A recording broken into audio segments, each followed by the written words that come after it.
see I run from the hall in the courtroom, corruption will fall in my battleaxe. I'll expose that decay, fucking lawyer. I won't accept defeat. Justice tremble as I enter the room. Corrupt prosecutors need their doom. I'll fight for justice with all my might. In the name of honor, we'll make things right. No more secrets hidden in the dark. I'll bring justice with the thunderous start. With my fury across the light, the reign of corruption. Me is the wrong, tell me it's the wrong, tell me it's the right. Hello, folks, and welcome. What a week! What a week for trials. I mean, this entire week for the YSL-trial, absolute mayhem with the filings and the motions and then the prosecution's motion in defense of Judge Glanville, where they more or less spelled out, it's fly season here on the farm. So if you see me swing this thingy, you know why. Gotcha! It's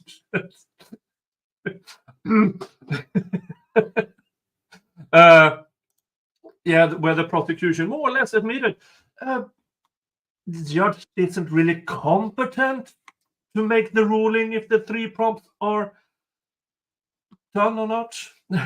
But this is a panel show, and so I have two guests. They were with me last time, and here they are again. Hello! Hi. Oh, hey! Oh, hi.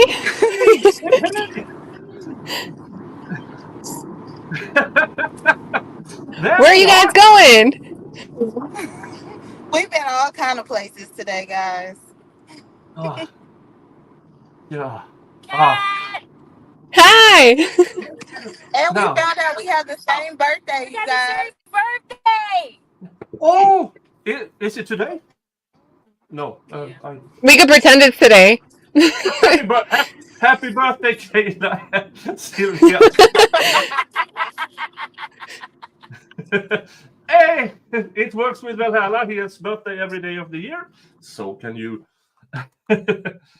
Now, I heard a rumor that it was a possibility that Judge Krause would get to a decision today. I haven't seen one. Have you? No. No. Okay, so. No, nothing's complete. But yeah, so okay. Then no decision yet on that bit. But what a week in court filings. I mean, did you read? I mean, I watched Sylvia read the reply from the prosecution, and it was wild how bad it was. No substance. Yeah, I mean, I thought it was bad. Late and no substance. Yeah, I mean, I remember one line specifically where Prosecutor Love said that the three prompts in this is not met. But that's kind of out of her hands because Judge Glanville already ruled they were met. So either she doesn't remember or she herself is calling Judge Glanville incompetent. So yeah, it was. But we I don't know if you know it, Sylvia and Kayla. Did you hear about the Baldwin case? We did. Yes. Yeah. That's the way a judge's supposed to operate. Yes. Yep. Yeah. I in my wildest dream, I could never dream of a prosecutor representing herself on the stand. This is sovereign citizen level, interviewing herself on the stand admitting to Brady violations. I Yep. mean, this, Well, and Spiro didn't even want to question her. It was purely voluntary for her to go and take the stand. yeah, I mean, some part of me thinks that it's him. Save yourself for the bar review. Don't go up there. We have enough. Do not go up there and incriminate yourself. And if you do, wait for your lawyer. And up she goes. And I don't know why, because she's obviously a Started the case over good already. lawyer. They threw it out. Yeah, it was one, but yeah, dismissed with prejudice. With And prejudice, probably- can't bring it back. And it just started Monday. Yep. Yeah, that's unfair. Yeah, that was jury selection. Like, it was really 3 days of trial, right? Yeah. That's so Yeah. unfair. We have been spending almost over a year, half a year with this damn trial where this kind of situation is brought up on a monthly basis about Brady violations and discovery violations and everything. And he gets it in less than a week. Well, this is the second major case that I know of this week dismissed because of prosecutors messing up. The Courtney Clenny and parents' laptop case was just dismissed because they violated attorney-client privilege. They were just reading through the defense's messages. Yep. Yeah, and Yep. I know that is why Steve Gosney The probably... whole case was dismissed, Kat? No, not the homicide case. It was a separate Oh. action where she was the co-defendant with her parents. Yeah, the parents. Yeah. Yeah. But that put the other trial on hold for 6 months. Like, she's in custody. I don't think she'll be able to prove her self-defense argument. I am not thinking she's going to win the homicide case. But you have this laptop case come up out of nowhere, and it delays everything for 6 months just to get dismissed because the prosecutors seemingly instructed their taint team to not do what they're supposed to do and filter out attorney-client privilege information. Yeah, and that can have effect on the homicide trial as well. Because You think so? if you're prepared, They are moving to dismiss the state prosecutor from the homicide case and send it to a different office. Yeah. Oh, okay. Yeah, and in my opinion, it should, because if you're prepared to lie that much about that little, what are you prepared to do on the big stuff? To get a conviction. Yeah. Yeah. The prosecution is horrible, man.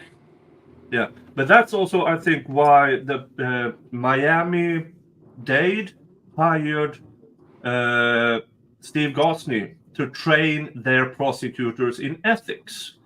And if you don't know who Steve Gosney is, he is one of a very few death penalty certificate appellate lawyers who has now left the public defender's office to train the prosecutors in ethics.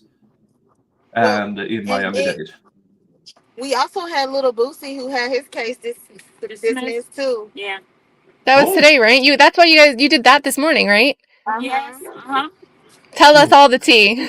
Oh yeah, tell us. But I wasn't there. I had a person that was boots on the ground there for me, and but the whole thing is there was a case law that just got decided, and Boosie went underneath that case law and they dismissed his case.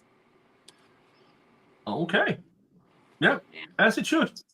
And he's been dealing with this for a whole year. It was last year in May. If the state originally had it, the state threw it out. Then the feds came and picked him up.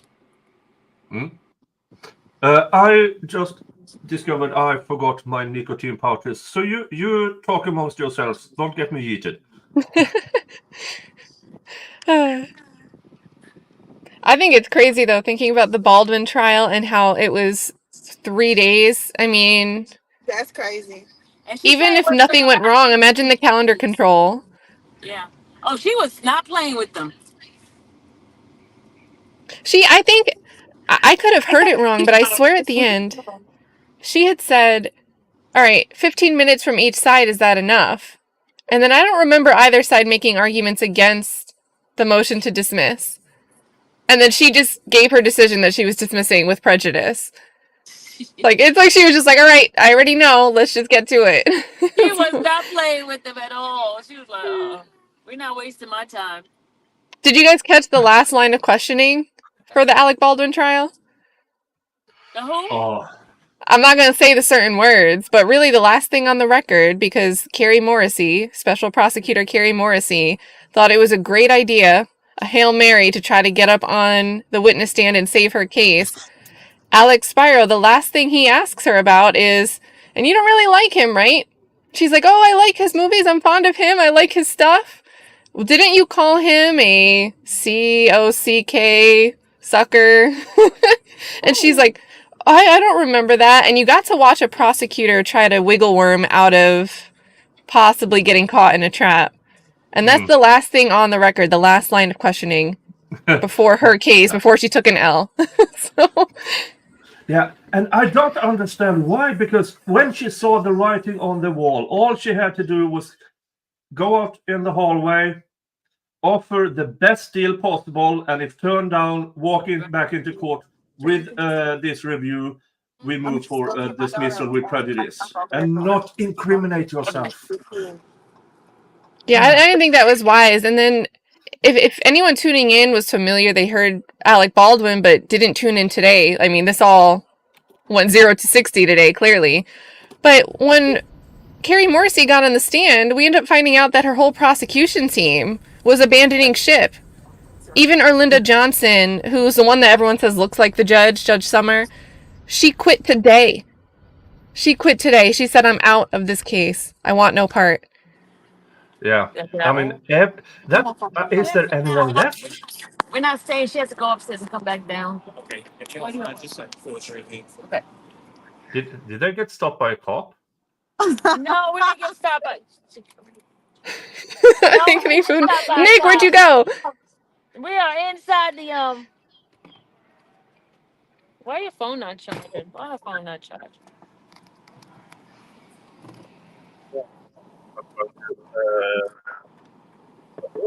I locked it. I locked it. Oh. No, YSL is not. We're talking about the Alec Baldwin case. I don't know why it's not unlocking. Hold on. I don't know why it's not unlocking. Are you going on a girls' road trip? Lock on it. Somebody put the kid lock on it. Okay, go ahead. They're going on all girls. Are you going, Sylvia? Are you going on a road trip? Sorry. You gotta go on mute. Sorry. I'll be An right all girls Okay. road trip, and I so want to be there. Weren't you? You were just doing your sob stream, right? Huh? Oh, to Nick. Weren't you just streaming? I don't know if you were actually driving or if you were just in the car. Weren't you streaming from the sub? Yeah, I was in my car having a cigar, and just because at a few points I can't go inside because I need the calmness of a cigar, because I use cigars as almost as meditation, because you cannot smoke a cigar while stressed. It's impossible. It gets so nasty.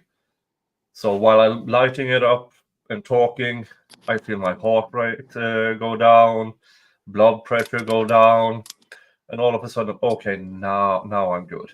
So I thought I would do that while talking to my viewers. And that's because I do not smoke indoors. Yeah. You freaking fly! I will smite thee in the name of. Oh, you killing a fly. Yeah. This is the downside of being on a farm. There are flies freaking everywhere. Wow. Because everything around me is farmland, or horses, or cows, some pigs, and apparently a gazillion flies. I get lizards in my house sometimes. Sometimes I find them like they're already like they're under something and I like pull it out to like sweep and it's just like dry and dead and it's gross. But I guess that's Florida. So, Yeah, over here.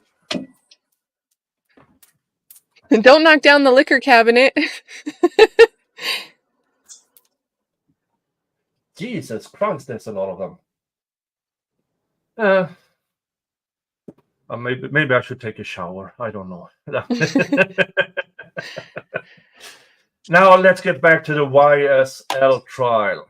Well, Monday started off interesting. If I remember correctly, it was... Oh God, now I'm distracted by these.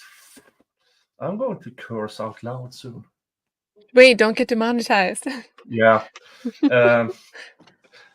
Kat, you are currently not distracted. No, she went up to go get her stuff. The guy told us to park right here until Yeah, it's only 15 minutes. I don't know. I haven't been here. It's so funny that if someone joins and didn't see Kayla yet, they'll just see Sylvia, but with Kayla's name.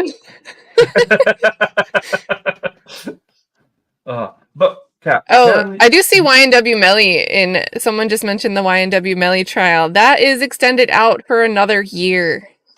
Yep.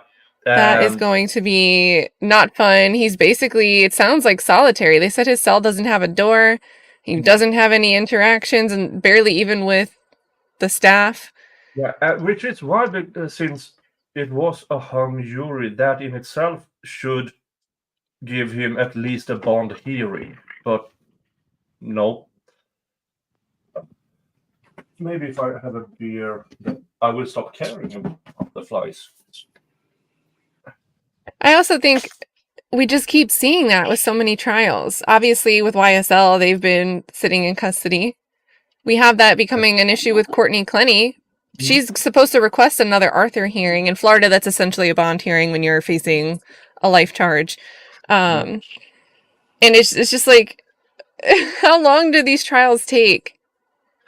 Yeah, I mean, and not only the lead up to the trial, then the trial itself. And I'm under the conviction that the longer the trial, the worse the case.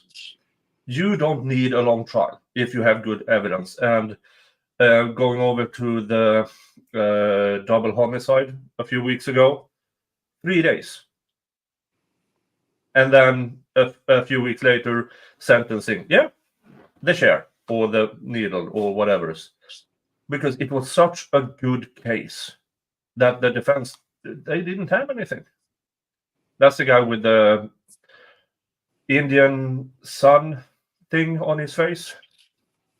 Oh yeah, was that Florida too? Wasn't it? Or was it Texas? You know, honestly, sometimes when I have a lean, I just assume that things are Florida because we're home of the crazy stories. Yeah, but then again, you have this amazing Public Information Act in Florida. Oh yeah, it's super quick to get information, and honestly, they rarely charge for it.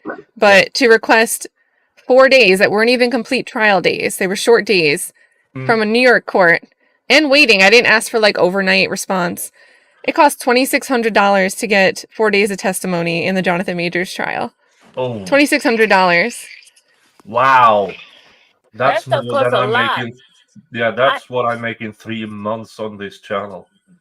Well, luckily people helped crowdsource, so yeah. I was like, I'm just gonna eat this because I want to know. But then people were like, here you go, we'll help. It was so nice. Yeah. But that's the way it was when I was doing the R. Kelly case. It was thousands. Because that was Manhattan, right? Manhattan and Chicago. So Chicago's bad with that too. Oh my God, it was a lot of money, thousands of dollars. Yeah, and who was it? Laura something who did it with the Depp v. Heard trial. She got the transcript and paid for it, and then people started donating. But she did it without. I mean, she just pitched out the money, and that was expensive. Hey, look there! Kat got a super chat. Oh, is that for me? Yeah. Hold on, I gotta like pull up my own channel. Thank you, Jerome Street, for the 1999 super chat. We are sync streaming. I don't know what the proper term for it is, so I don't really know how to tell the difference on here. Dual streaming or something, and yeah, I mean Kayla is on here, and I do not on my channel. I do not have that restriction that you can't broadcast to your own channel if you're a guest here. So if Kayla wants to broadcast to her, she can. Andrea Burkhardt, thank you, Jackson. Thank you. Well, she need to come on. These people having a fit already. Kayla need to hurry up. We're at a hotel trying to and I have her phone.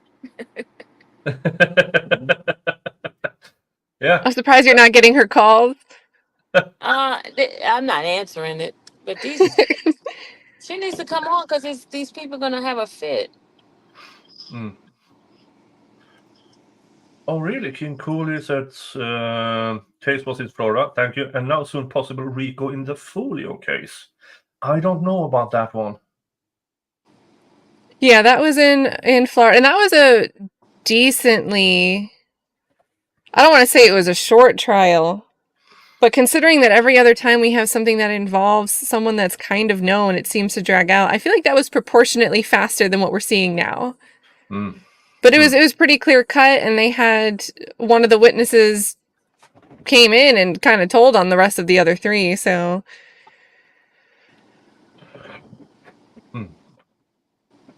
now, yeah, we were supposed to, as per usual, we are here for the YSL, the Young Thug trial, but we are open to any form of discussion. What's my age? I need to get out.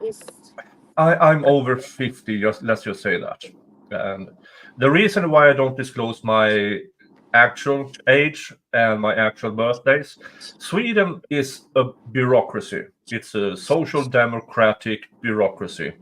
So my social security number is connected to where I'm born and when I'm born.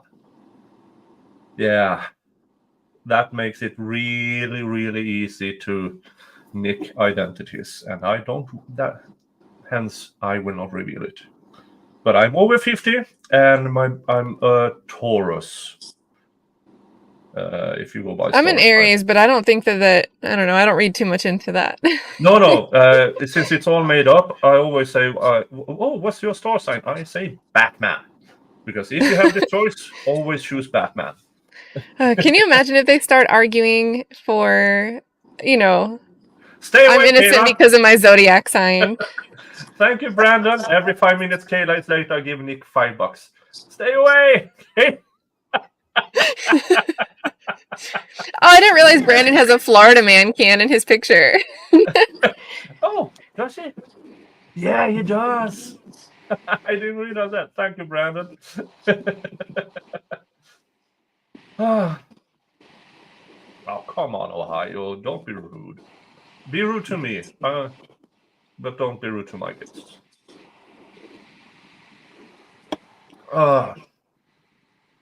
Let's see. A paradox. That former couple got tried in Gwinnett County. What he did to that young lady. That trial went pretty quick. I don't know about that one. I mean, I'm trying to cover so many cases and trials. You have that the woman who was incarcerated for 43 years, who is now, it's in Missouri.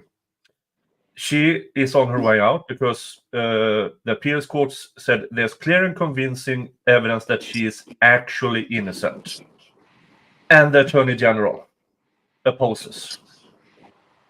Now he wants her to start serving a 10-year sentence she got in the early 90s because she was in a fight with a prison guard. So instead of having that in the time served, no, he wants her to start serving that time now. And I mean, how petty can you be? And she already spent 43 years as an innocent person for a murder she didn't commit. Coincidentally, the probable culprit. There's been like a few stories that I keep getting wind of just involve cops. Whether it's a cover-up or the cop is the one that actually committed the act that's being charged on someone else. And it's just like, how are we just hearing about it more because we're on YouTube, we're looking at X and we're talking about it?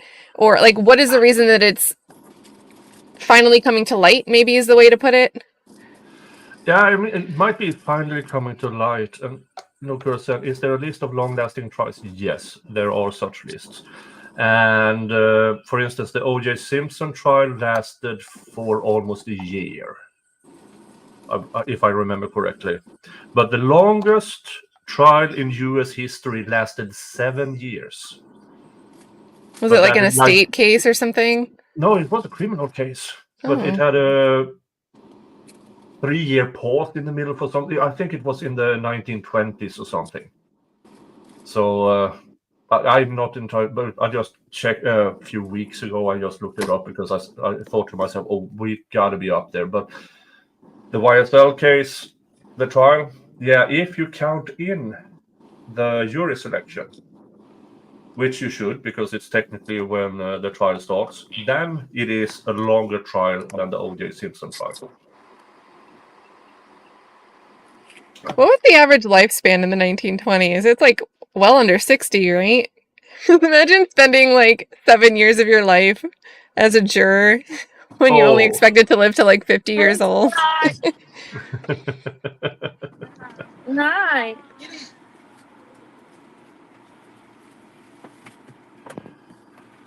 Oh, and Eve's got one too about the Sandra Birchmore. Go out to the left. Sandra Birch. Yeah, the Because that's Canton, right? Or is that yeah. Boston PD? She lived in Canton, but the culprits were cops from the neighboring county. But she lived in Canton when she got offed. But that is reopened. It's not reopened, but there's a civil case now. And it seems like whoever that cop, because she was in this police youth program when she was 13. And this guy started grooming her there. And allegedly they had the intercourse when he was 27 and she was 15. And he started grooming her at 13 and he was 24. I mean, and it must have been obvious and nobody did anything about it. And that youth program has been going on for decades. How many victims are there? I mean, Oh, that's gross. Like, what an ironic program for that to happen in at all, period. But like, come on, you. Jesus Christ. Am I supposed to drink for this? Oh, yeah, they are referring to, thank you, Brandon, on Fridays once in a while, I do my Wheel of Regrets, where I grift for super chats while I have,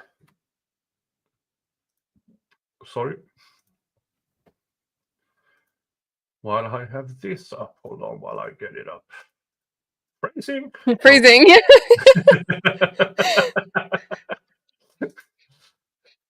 While I have this up, I usually have it at $50-$60 and I do a spin on the wheel. A spoon of mayonnaise? Yeah. Where they make me suffer for money.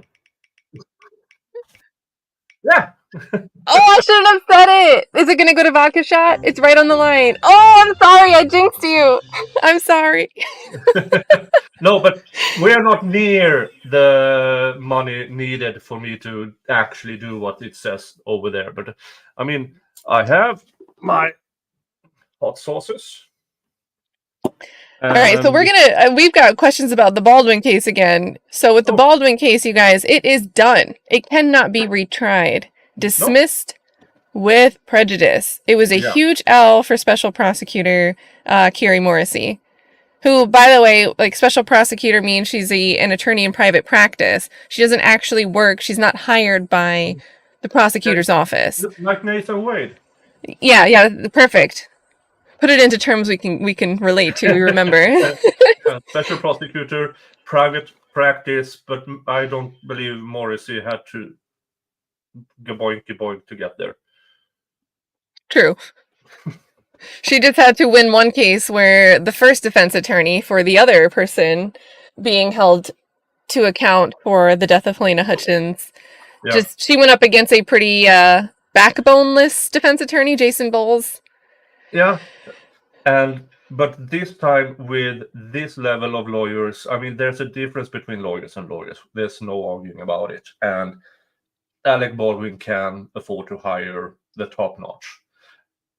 But then again, they wouldn't have a good defense unless the prosecution and the investigators forked up that royally. I mean, it's and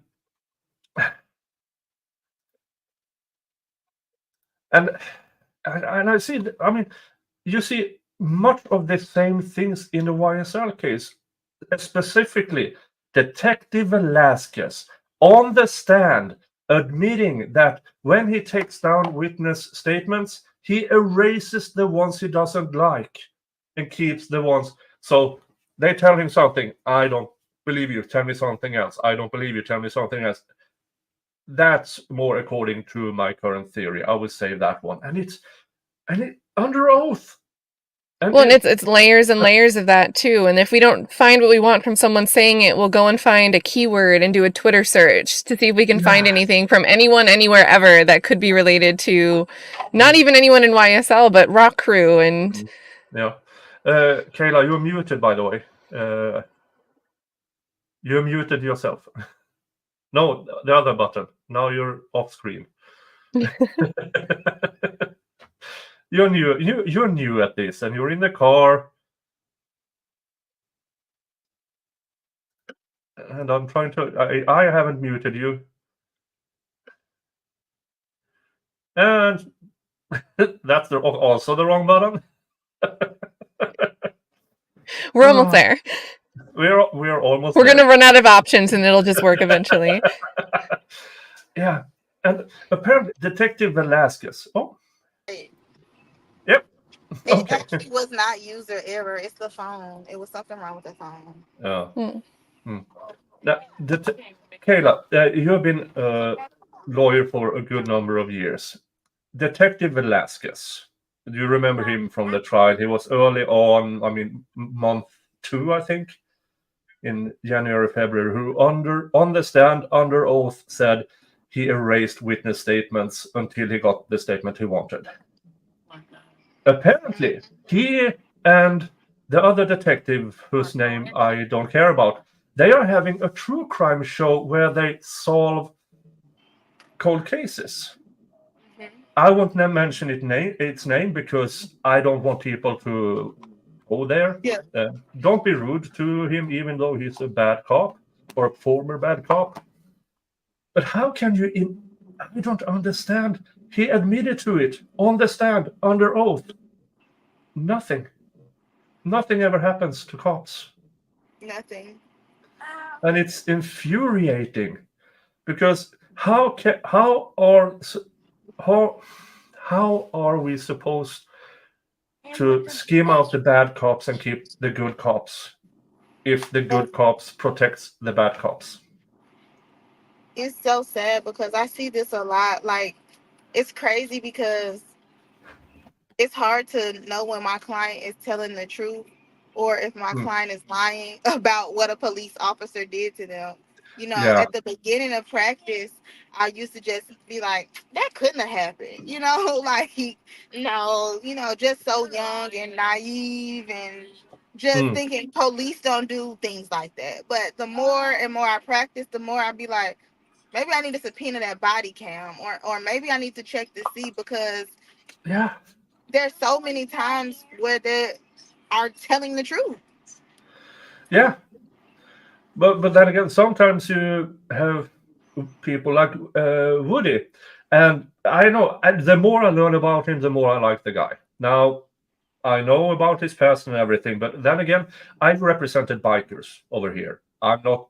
It's not a common thing that bikers get in trouble on their workplace after they serve a sentence.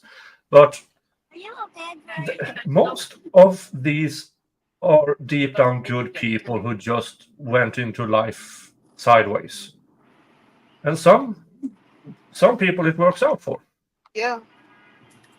And I believe that Woody is one of these people who we all know the things he's done or didn't do or anything, but he seems to be able to straighten his life out.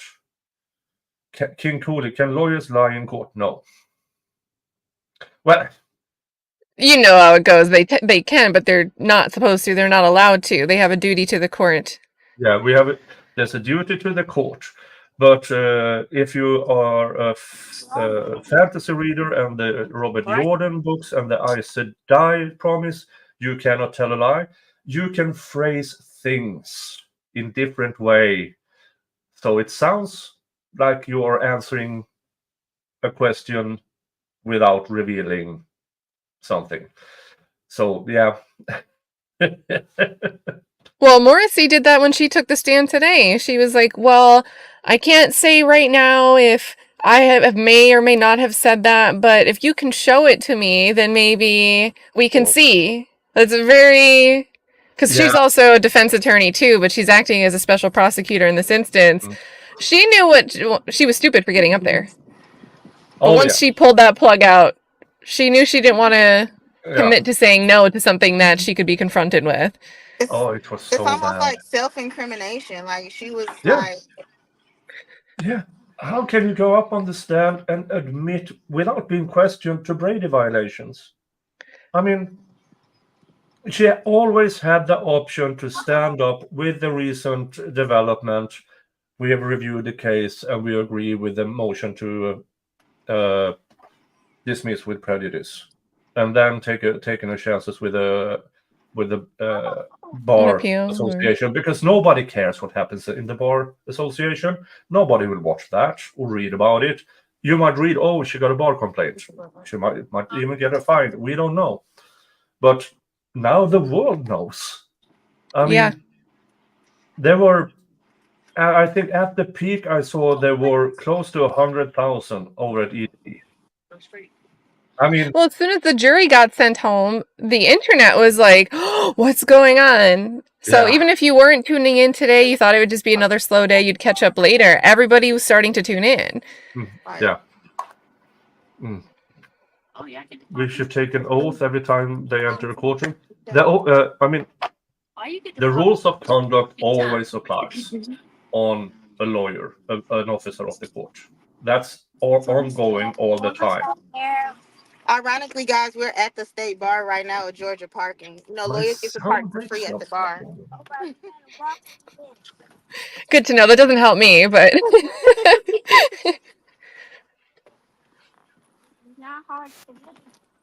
I'm going to pass on that tip to someone in Georgia one day. I'm going to be like, you could park there for free because you have bar card. If you're a member of our bar. So it has to be Georgia State. Yeah.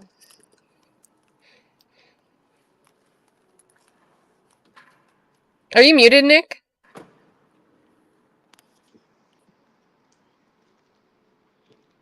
Is it me? No, I can't hear him either. I can hear you though. We lost Nick. 1, 2, 3. 1, 2, 3. Does it work? There you go. I hear you. Okay. Well, now I know it's not only me who loses Wi-Fi. No, apparently my sound is cracking up according to the chat, so I did a plug out, plug in thing. So, Brandon, we are at $20. So if you want me to spin the wheel, it's another $30 in super chats, gift and memberships, or through my PayPal. Cat is loud but breaking up. Oh, am I? Hold on. Can you hear me talking okay, or am I breaking up? I think we can hear us perfectly, but it's the out from StreamYard. It might be an issue. Maybe we're going to blame StreamYard. Yeah. And as far as Krause responding, I think she was quick with her other responses, but she did have a 2-day backlog because she had to extend the time for love. So maybe she initially would have responded today if that was turned in on Monday. You know, now we're Yeah. looking Tuesday. Do you guys think that Hey! Oh, sorry, y'all. I'm so sorry. Well, you know, I'm parking at the state bar, so of course I'm gonna You're gonna run into everyone. But so wait, can you say that again? So I had something good to say too. What was I saying? Oh, Rachel Krause waiting because of the delay for the Oh, that's response what from I the was state. gonna say. I was wondering, me and Miss Sylvia were talking about this earlier, if maybe she was considering doing oral arguments on the matter, because I think that there is a lot of come on, y'all. I think there is a lot of stuff that's not explained or possibly missing. Yeah. So I'm I don't surprised know. we didn't Maybe see a docket, like a date for that, a scheduling for that. yeah, but maybe she's just weighing her options. True. Yeah. Yeah. I don't know. I'm just thinking because I just think that Attorney Steele's motion, I would want to argue that. I wouldn't, I mean, he wrote it very well, but I just think an argument would solidify. Okay, that's Mike disappeared. There she is again. I agree. And I mean, I'd love to see it too. Yeah, because we have not seen the best of Brian Steele. Because Brian Steele has been frustrated for 6 months now. We haven't seen the best of him. He tries to argue against Judge Glanville and gets interrupted all the time. I want to hear him in front of another judge.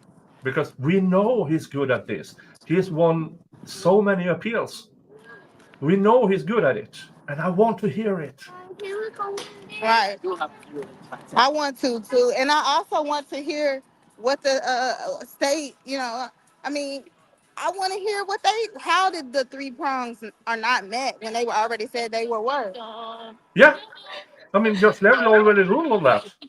They can't really take it back, I would assume. Maybe George Krause has another opinion, but I can't see any of the three prongs being not met. That's the one. George Glanville already tried that one, and he failed miserably. And I don't know what happened between the second to last trial day and the last trial day when he admitted, yeah, okay, but yeah, especially now when the prosecution do not have Judge Glanville to approve of their bad case law. And apparently, I haven't checked them out yet, but the case law the prosecution used in their reply, they only took out certain sentences from it. But if you read the whole lot, it tells a different story. Right. I mean, she did the same thing with the the emails. Yeah. When she was in the ex parte meeting trying to paraphrase and creative license with the emails, and then finally read one quote where he said F you. Well, why don't you just read the whole thing then instead of trying to summarize it in your own words? And he didn't even say F you. Yeah. That's my He favorite said, part. well, and he also said, if you think that if you think I don't care for my client, then. And she didn't include that part at all. No. So I was sitting there like, he sent an email that said F you. I just couldn't think of what was the context. Hilarious either way. And it's like, you guys know, I know Melnick 2 hour personally, words. so I'm 2 like, hour words. he definitely sounds like it's possible. Well, yeah, and I think there's a difference when you leave out the reason that Yeah. you should, if this is true. Yeah. And it's not like it's not coming out because they know it will be in emotion later on. I mean, and this. I don't know. I still loves footnotes. Her own footnotes, her own receipts. I look at footnotes like receipts, and they don't back up the argument she's footnoting. Yeah, that's She tagged in like a 16-minute clip of a YouTube video where we're supposed to look for shoulder shrugging, and I just didn't see it. And maybe I missed it. It looked like 3 times. Yeah, maybe we blinked at the same time or something like that. But in that 16 minutes, you heard her bad argument as well. I mean, It looked worse for her. Her own footnote looked bad for her. I mean, but is it because she is so used to George Glanville, after over a year, that she didn't realize it because he would probably approve of it. But now all of a sudden, I don't know. Brandon asks, thank you, Brandon, for $20. Were their transcripts entirely complete? And I do believe that Woody answered that question on Kayla's stream by doing. And yeah. And I believe I said it on the previous stream that my gut feeling told me there's something missing. And I mean, I've been on. Let me see if I can show you actually. Where is it?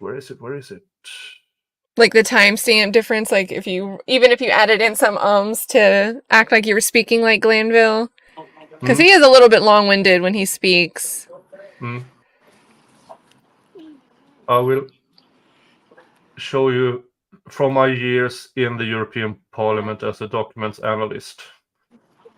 Hold on. Too slow. You've been a slowpoke. Where is it? There. Look at that number up in the right corner. That's my list of documents. 63,819. Now, I mean, about 10% is original documents. The rest are changes in documents. That was the main thing I did the control of. What language did they change in this? And then I had a computer program to aid me in that. Okay, they did that with that sentence. They added this. Okay, what's the new meaning? So that is Okay, what I guys, did I for have to 3 jump off, years. but thank you for having me. Excuse me. No. But me and Miss Have fun, you Sylvia guys. are in agreement. So see you later. Oh. Thank you for having Have me. fun. Have Bye, fun. Kat. Okay. Bye, Sylvia. I'm like Bye, leaning as if Sylvia. I get to help me see. But yeah, I think in the chat they're pointing out too, because Kayla did say she didn't think anything of substance was missing, but rather that things like possibly when they discussed her being fired during that same 9 a.m. to 11:30 a.m. window, that the court it was off the record. So it wasn't that it should have been transcribed, it just happened to be said while it was off the record, and she wasn't sure until she saw the transcript if it'd be on there or not. Yeah. So that was one that is kind of substance. It does kind of matter, but if it wasn't part of the on the record minutes. Yeah, and we don't know what happened after close your ears. Did she stop typing for a minute and then resume because it wasn't an official? That's the thing. We don't know until she's on the stand. And that might actually become a reality that the court reporter has to testify. Yeah. And I thought it was nice that Steele referred to her as court reporter with capitals, like capital C and capital R for respect, but didn't like name her as if he didn't want her. Oh, the snark. The Lawyers, lawyers love with small L. Lawyers love and lawyers Hilton, and then the Honorable Attorney Weinstein. I mean, it's so obvious snark. Okay. And the Honorable Kayla Bumpus. Yeah, the Honorable Kayla Bumpus.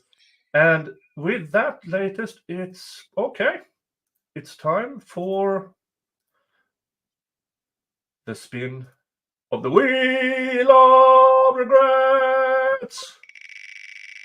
Dun, dun, dun, dun, dun, dun, dun. I haven't prepared anything.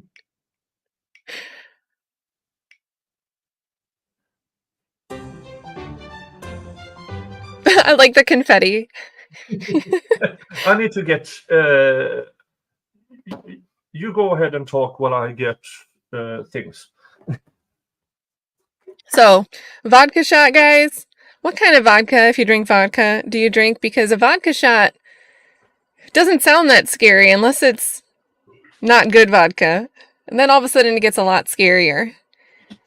Something that comes in a plastic bottle. And I don't have any. This is just Nick. But one day, one stream. I need to make a wheel for you guys. I'm not going to put a mayo shot on it, though. That's for sure. That's awful. I'd rather do a spoon of hot sauce. You know, Ciroc isn't bad. Grey Goose, you know, it seems like it doesn't taste the same anymore. It seems like, I don't know, like they're making it too fast or distilling it less than they say they do. But it used to be reliable. And I say that too about Patron. Patron got so popular like 5 or 6 years ago, and it just started tasting so gross. Like it didn't taste the same because they just had to keep pumping it out and keeping the shelves full. What kind of vodka, Nick? This is Nemirov Ukrainian vodka. What's it originally made from? Is it like a potato thing? Yeah, potato. You can do vodka is made of potato. Don't they make Ciroc with like grapes, right? Isn't Ciroc made with grapes? Yeah, but that's that. Vodka is That's vodka. that. You're right. All right. I guess we're having a party. We're gonna forget the mayo spoon spin. Yeah. I'm not a huge fan of that one. When you stepped away, someone said that we should put it in Chat GPT to respond to Love's response. Oh, wait. I learned. You gotta do write like you're an mid 18th century judge. Now, in that Birchmore case, apparently her previous lawyer used ChatGPT. No, is that one of the ones that got called out for doing it? Yeah. Yeah. That's not good. Hence the revised motions later on, but damn, that would have been devastating. But I do believe that case is too good to get dismissed because bad lawyering. That sucks too, like the idea of a lawyer messing things up for you. Like, yeah, I mean, if ChatGPT AI at one point in time gets so good that it actually can reference actual court cases and not make stuff up, yes, it can be a useful tool, but it doesn't remove you from checking every sentence in that. You have to check the court cases. Don't be an Adrian Love and just, oh, that sentence fits my needs right now. Ignore the rest. I mean, especially when you're up against attorneys that know that game. Yeah. I mean, they've been listening to their misconduct and shenanigans for a year now. They have caught on. Problem is they had to argue against the prosecution and Judge Glanville. Yeah. Now, the prosecution, best case scenario, this gets sent to another court who looks at it and says, we don't want this. And dismissed. Because, first of all, even if another county superior court believes that there is a shade of evidence that can be used, I mean, they have to start all over on a trial that already is probably is going on towards $10 million. How can they, in a smaller county than Fulton County, get that to the taxpayers and the county officials?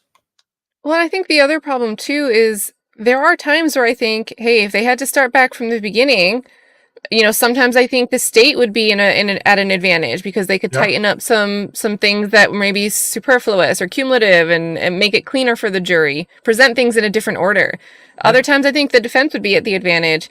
And here I'd clearly say that the defense would be at the advantage because just from the stuff that Adrian Love put in her opening statement, which is supposed to be the core points, she has screenshots of retweets and she's relying on a date for something that was retweeted.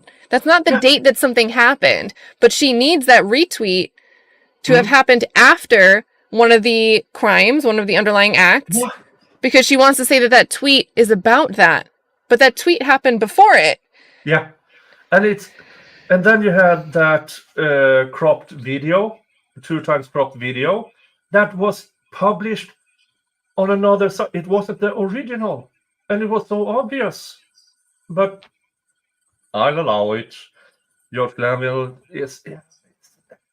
I think the only things that could be added now, it wouldn't be anything that it would be evidence that would be helpful to the state. It would be things that are helpful to the defense. I mean, honestly, everything that Woody said on a YouTube stream could be pulled up in court, and he's the witness that they need. Michael Balanos, hung jury. Okay, that's interesting. Do you know that case? No. Just the name because it's an interesting name, but I didn't look at any news on it. Yeah, this is the synagogue leader. She was stabbed to death in her apartment, crawled out and died outside. Her ex-boyfriend, a few weeks after that happened, called 911 and admitted it. He did it. Dang. But then got himself a really good lawyer who said, no, the admission was due to drugs. And then the prosecutors gave him immunity to testify in court. And then they found this Michael what's his name? Michael Balanos, a shady figure known to burglarize. And apparently he was spotted in the area. They did the search warrant and everything, and apparently they found clothing with her blood on it, but it was on the sleeve, which indicates, is she dead? Oh, and then he took off. Because as a man of color at the crime scene with a shady past, he knew. But he turned over everything. He gave his phone, he gave his everything, while the ex-boyfriend started erasing things. And the prosecution still prosecuted him and gave the ex-boyfriend immunity. But hung jury. Yeah, I mean, that's a good result. But if they retry it, then you have that the prosecution can... I always think it's crazy to think, like, you know, jurors not having discernment could be a huge problem, no matter how good your own case is. Yeah. I mean, even in the best of cases, if there are so much riddled with reasonable doubt, it's still a coin flip, because people walk into court as a juror sometimes and see, what did he do? He has to be there for some reason, because people don't start from zero in a trial, which they should be. People say always, oh, you shouldn't go in biased. Yes, you should. Towards the defendant. Because as you saw now in the Baldwin trial, the amount of shadiness from investigators, from police, from prosecution, that can happen to anyone. And if we don't protect the rights of the worst, we don't protect the rights for anyone. And guys, the argument there from the prosecutor was, well, I didn't believe, or I believed the story that I was told, that these bullets that may or may not be dissimilar to the ones that were found on the set, I believed that they never crossed state lines. I just believed it. And because I believed it, when a good Samaritan came in and brought these to a police station, the lead detective, crime scene tech, the prosecutor, they were all aware of this, and they didn't disclose it to the defense. Not just Spyro and Baldwin, but in Hannah Gutierrez Reed's case. They like kind of let them know, but that's not enough. Letting someone know isn't enough. I still think it's the prosecutor's job to probe into those questions. Because if the prosecutor suspected the Good Samaritan of anything, do you think they would have questioned them on what they were saying, or would they still take that at face value? Yeah, I mean, it's wild, because if everything Morrissey said on those items, then it should have been no problem to test them and hand it over to the defense. Instead, they chose to hide it, bury it in another case number. They played fact finder, and that's the jury's job. Yeah. And yeah, I don't get it, because if everything, as I said, if everything was as they told, then they shouldn't have any issues disclosing it, and they chose not to. And And now, honestly, they should have known better if you're going up against. So, guys, I call him Alec Spiro. I didn't know his name was pronounced Spiro. His style might be really irritating in an entertaining way. He's always arguing. His face is always like, like, but it's good lawyering. And Yeah. you give him something he can spring in Yeah. 3 days into a trial like this. And what did he get? What did he get from it? He got his client. The case is dismissed. Can't Yeah. be retried because it would be double jeopardy. Yeah, and it's so unnecessary. But I do hear her over the Twitter/X, whatever. Oh, how will the family get justice? They settled in the civil suit against Baldwin. The husband settled for money and a cut of the net proceedings in the Rust movie, which was a bad call, because a movie never does net profits. That's Hollywood accounting. Even Star Wars has never made profit, according to Hollywood accounting. Never. This is not legal advice, but if you're offered net profits, no. Just no. Contact a lawyer who will tell you that, or contact a local lawyer. Agreed. Why are we talking about the judge? He's definitely fired. The question is, how does love get away? We don't know that yet, because the bar is so high on removing a judge from a case. It is insanely high. Do I believe they are there? Yes, but this is in Judge Krause's hands now. I believe he should have been yeeted a long time ago. He should have yeeted himself. But here we are. There's another judge in Florida that it's like his second bout, and he's had complaints against him, and I think he just got removed from a case because he was just like cursing at someone that walked into the courtroom on their phone, which is like, you're not supposed to do that, but he like just started like blasting this guy. So they made him take an anger management class, and then he did it again. So now they want to remove him. Let me see. Let me look up his name. Yeah, because there was a video of it, and it was funny. Oh, please do. I think it was Florida. No, the Tomasis is still on that case. It's the What the Hell's case in Florida. But apparently, Crook, whatever his name is, got arrested the other day because he branded a gun against a family. And apparently, he's a convicted felon. He's not supposed to have guns. So now he's in custody, facing up to 15 years. That case is awesome. I covered the What the Hell's case in the Florida bit. It should be up soon for a new hearing, but it will be interesting to see. Oh. So that one has a video in it, but I think he curses. I don't think they censor it. So just so you know. Oh, we're over an hour in.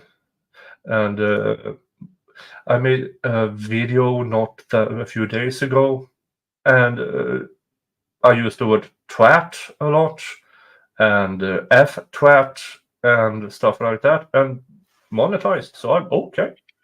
Oh, that's good. Yeah.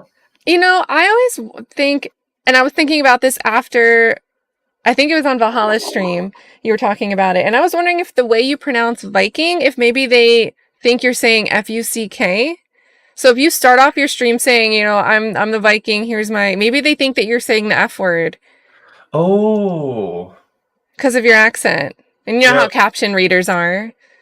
Yeah, but I also, when I pronounce four-quad, it sometimes sounds like fuck-twat. And but it's the accent, I promise. It's really the We've got to have like an expanded list of curse words that really aren't curse words. It's just your accent triggering it. Yeah, but I changed the you can't un-F a cluster F. So I changed the letters, and so now it's a fuster clock. Everybody knows, but it's not a bad word.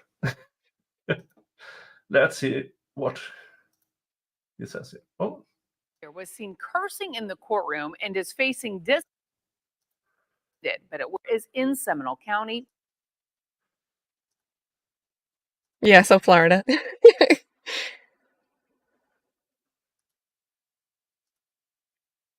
On the bench. Video shows a man enter the courtroom and start looking for a seat. And then, sir, I'm doing something. Can you shut up and sit down? This is from 2022. That's not shutting up. You want to be held in contempt and go to jail? I asked you a question. After several events during a 2.5-week period, it seemed Judge Wayne Culver would likely be disciplined. But when the commission tasked with investigating allegations of judicial misconduct recommended suspension, the Florida Supreme Court rejected it. That led to a hearing in April where Judge Culver himself admitted he did not act in the proper way. He voluntarily for the committee. More than 2 years later, this discipline case is still not over. It will be up to the Supreme Court once again who gets the okay. So one of the problems too is after he threatened the contempt, he didn't hold the hearing for it. So Oh, yeah, that seems to be a reoccurring event among some judges.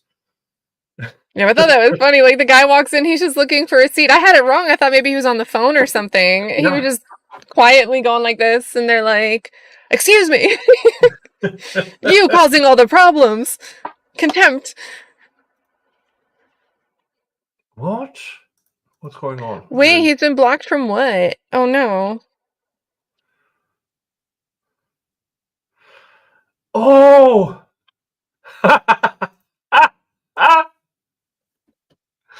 Oh. He's been Oh, from blocked just from the courtroom.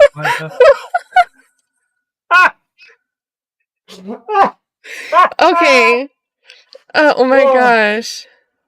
Oh. Oh. Oh. You know, he hasn't posted any he has some links for old YouTube streams, but only up through 2021. Oh, that's funny. That doesn't really look like him anymore. I need I need to see if this will what 5F. Oh my gosh, this is funny. No, I can see him. This must mean that he definitely haven't seen my streams. Oh, he definitely haven't seen my streams. That's so funny. Oh, that's so funny. So, and stuff, thanks for bringing that forward. I was ready to be like raging, like blocked from what? What is he blocked from? Did X suspend him? Is he not allowed to be on YouTube? And then it's this. That's so funny. But can you? Is that an issue? Is that technically holding public office, or is it not? I do not know about the local rules. I honestly don't. We don't elect our judges or anything, but our elected officials in government, they cannot block because they're...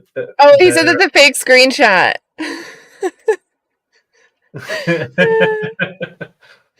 Oh, everybody takes screenshots with Judge Glanville. That's so funny. That makes sense, because I really don't think that he could. At least not on a profile that's tied to official work. Yeah, but he hasn't. I mean, he hasn't done anything since 2021. I mean, not replying. Maybe we should watch one of those and see if his demeanor was different. Ooh, yeah, we should. Let's see. Williams versus Bowie, and that'd be. I don't know anything about that. So that was His. Oh, his. Wait. Oh, so where is it? Where is it? Oh, what? Yeah, he privated his YouTube channel. That, on the other hand, because if that are public records he already released, I don't know if he can.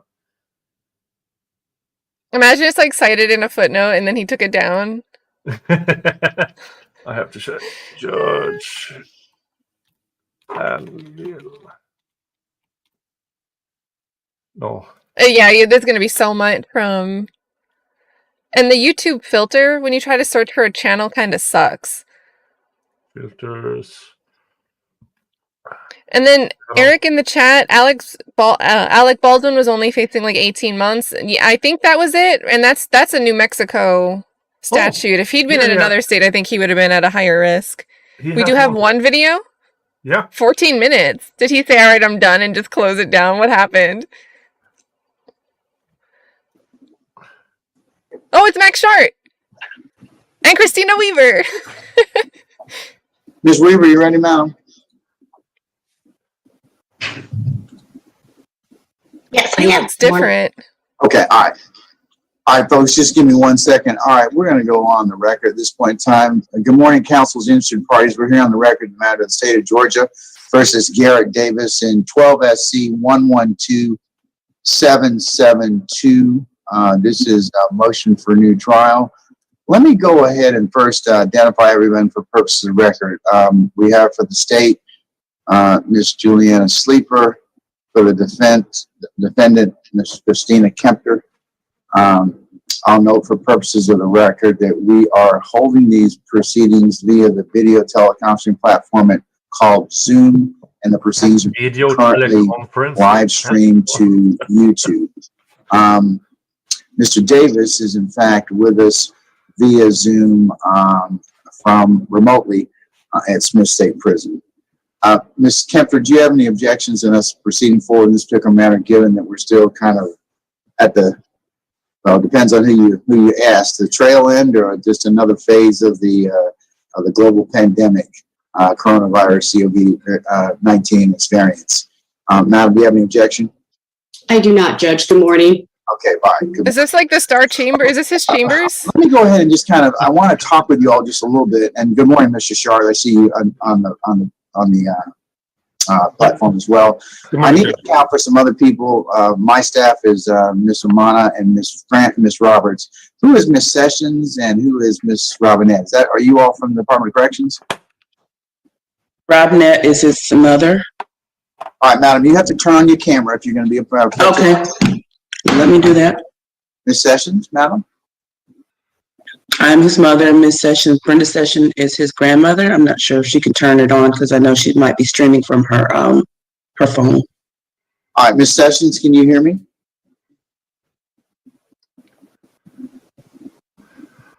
All right, well, we will account for her. That is fine under the circumstances. All right, let me just kind of tell you where I am at this point in time.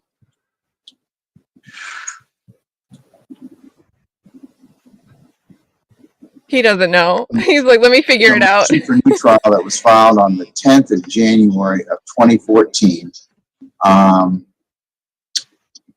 From the trial of this case that was on December the 19th of 2013.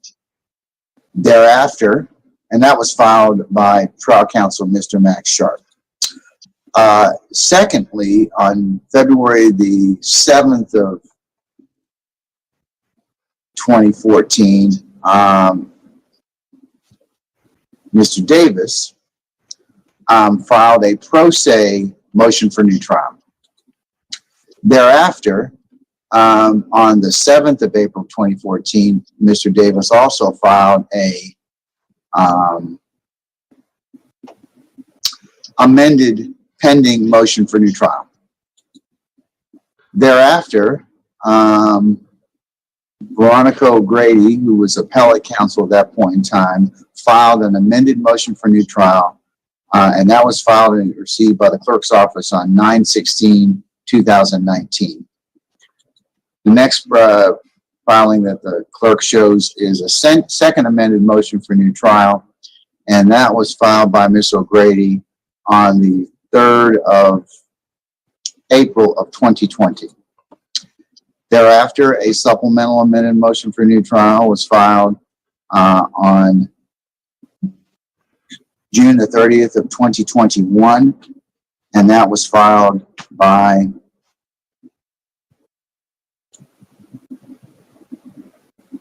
by Miss Christina Kempner.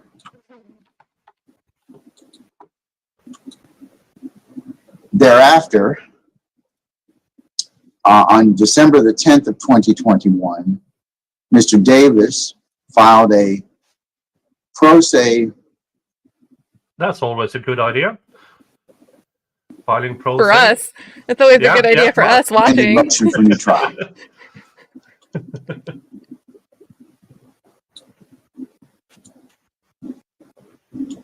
The last time that we were here in court, I asked Ms. Kempter and Ms. Sleeper as well, but Ms. Kempter to begin with, given that because we had identified this last pro se filing, and since Ms. Kempter was in fact representing Mr. Davis at that point in time, that she should have some additional time to either to discuss this with Mr. Davis and to either adopt.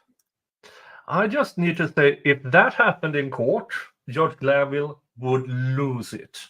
But here, no, somebody's phone's calling. I don't care. Imagine that in the Youngstown trial.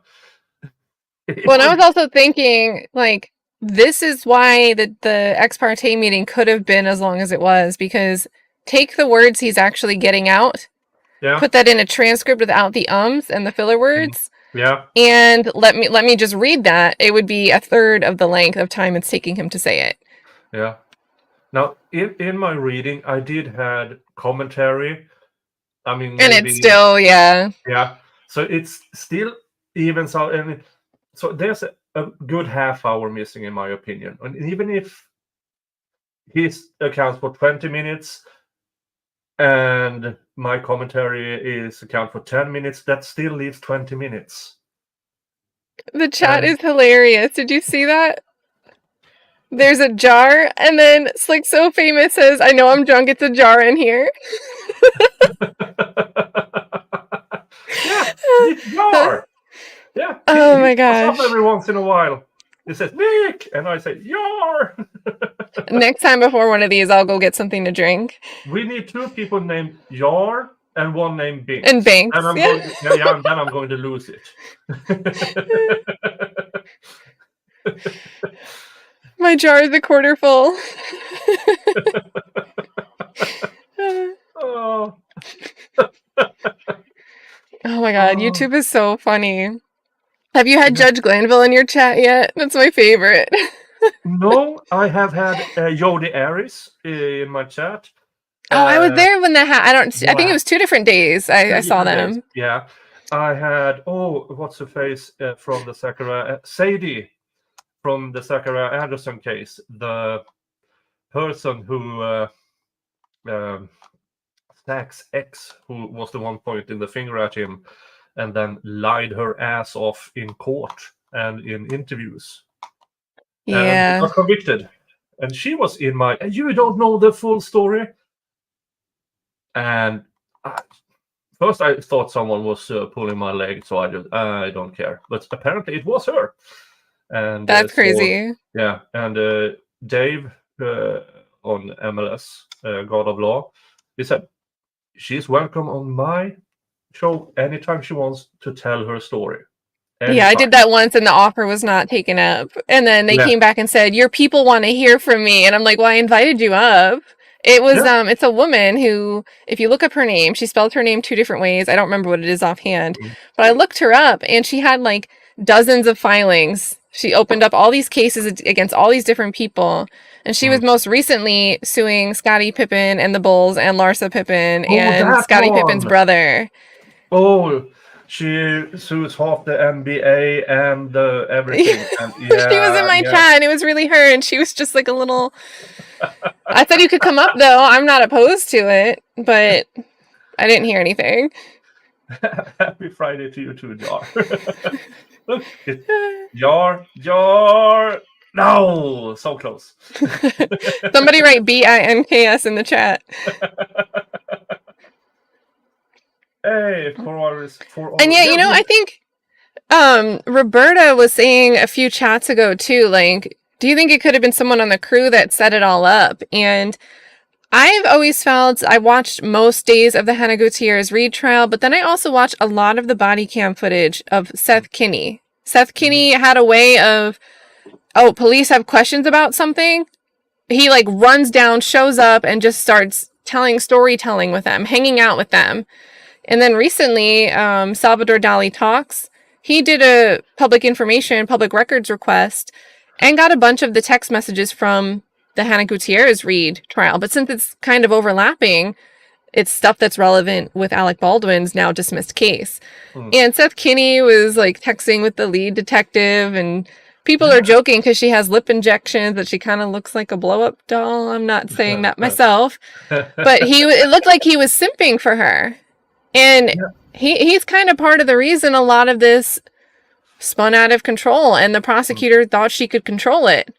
She tried to hide it instead of just... Yeah, but I mean, in this entire case, she should have checked all the bullets, and Alec Baldwin shouldn't have never appointed it at anyone.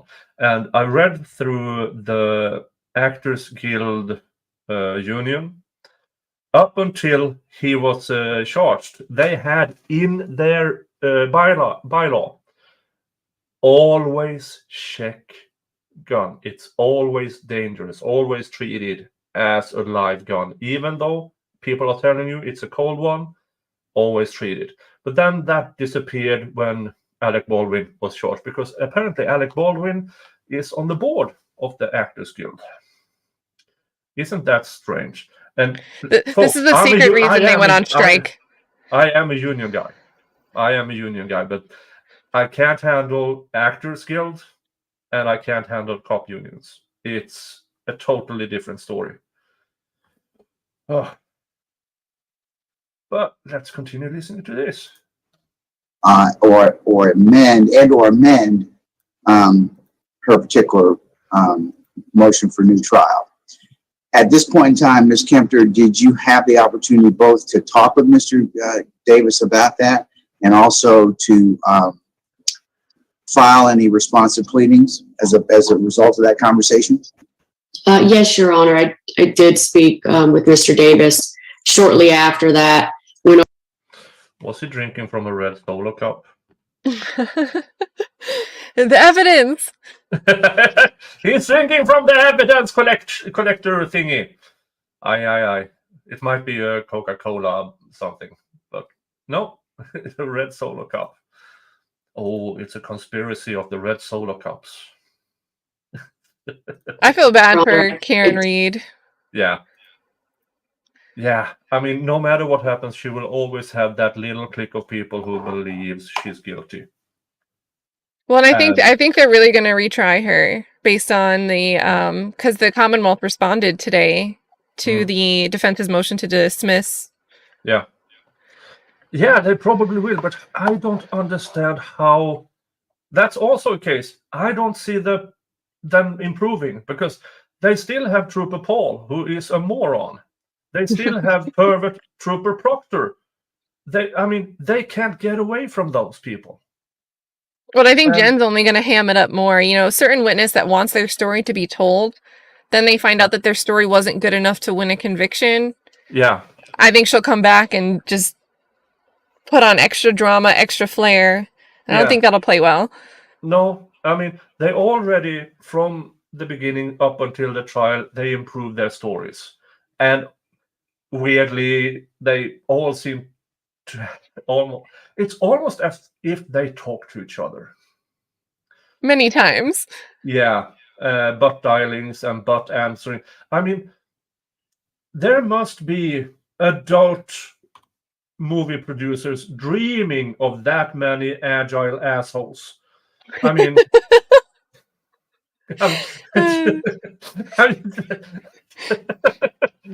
dialing Canton. It's like the new feature, top played, highest in demand. Debbie does Canton. I don't know. Jesus Christ.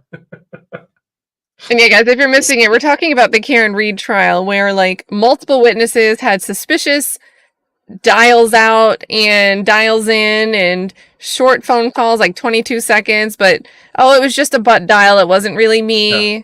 Well, why didn't it leave any voicemails? I don't know. Yeah, I mean, I believe 3 or 4 all called it butt dials in the middle of the night to each other. Like, I mean, it was so stupid. And that's another case that should never have gone to trial. And and apparently the FBI investigate, because somebody asked for information. I saw it on Twitter for a couple of hours ago. Somebody asked for FBI for records regarding this investigation, or people in the investigation, and they were denied due to an ongoing federal investigation. So it's not over. It's not over. It's still ongoing. And I mean, you have pervert trooper Proctor on paid leave. You have one of the Alberts on paid leave. I mean, I don't see how they can win a case with that much garbage. And every cop in Canton seems to be a drunk driver. All of That's them. the weird part. So if you have a jury that seemed to be caught up on this idea that there was alcohol involved somehow in his death, well, isn't it problematic that the state's only trying to question Karen for being at fault when multiple people were driving drunk to that very house? Yeah. All of them were drunk driving to that very house. There was no designated driver. And then drinking more and then leaving. Like, a bunch of people were leaving that driveway when this all apparently went down. Yeah, and one of the, I don't remember his name because I don't care enough about him. the guy who drank and then suddenly decided to drive down to the precinct and move cars. Oh, Brian Higgins. I think he's the most suspect person. Yeah, definitely.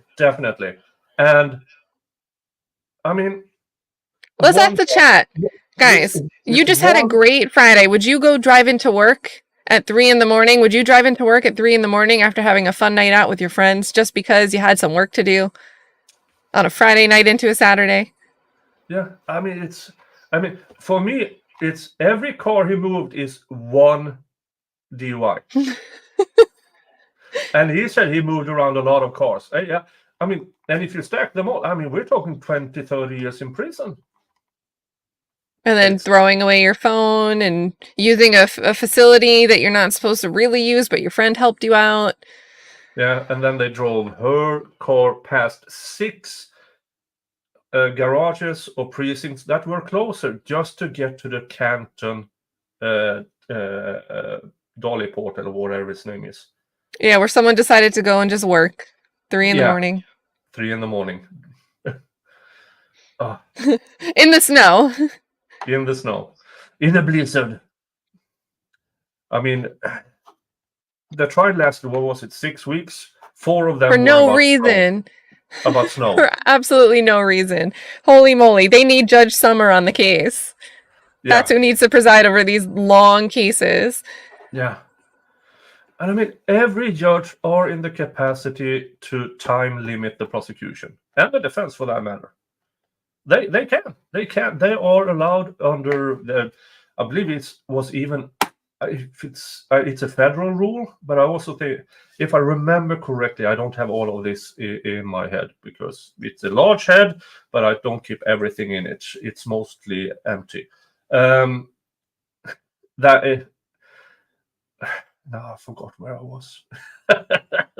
That's kind of how Lolly is. You're just reenacting the case. Yeah, I'm just reenacting it. Where was I? Damn. It's been a long day. Remember when he was like, he needed one more minute. Yeah. Yeah. It's 2 a.m. here and I've been up since 4:30 a.m. So it's yeah. I know what the problem is. Not enough beer. Best sound in the world. Let's continue. Yeah, I love that sound. I was just thinking that. The can click. What, if anything? Beer. With Mr. Davis. Shortly after that, went over everything that he had filed, discussed it with him, and there wasn't anything that I needed to add to my amended motion for new trial based on what he filed. We discussed everything any issues or concerns that he had. Okay, I would like you to file a responsive pleading, basically saying that particular issue, or I hope that you would have done it already, but I'm going to ask that you do that formally so that the record is clear, and also that you re-allege all the grounds that you are asking the court to rule upon. I'd like you to do that within the next 30 days. In fact, I'll give you till the 1st of May to do that. Ms. Sleeper, I know that you wanted also the opportunity to file a response based upon that particular issue. So can I give you till the 1st of June to file a appropriate response, madam? 30 days? Yes, Your Honor. If I understand correctly, Ms. Kempter is not adding anything additional to the current claims, so Yeah, but I want that, but the record should be reflective of, since Mr. Davis filed his pro se pleading while she's representing him, I want to make sure that that is adequately dealt with and it's recorded for purposes of the record via pleading. yes, Your Honor. So 30 days is sufficient. Okay, and then Ms. Sleeper, I'd like the state to file a response. Yes. Formal response to the motion for neutral, for the motions that have been filed. Okay? Yes, Your Honor. Okay, all right. So, The judge likes to talk. Mr. Shard, let me go ahead and do this.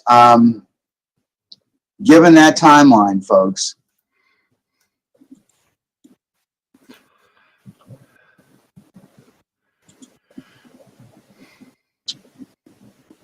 Dun, dun, dun, dun, dun, dun.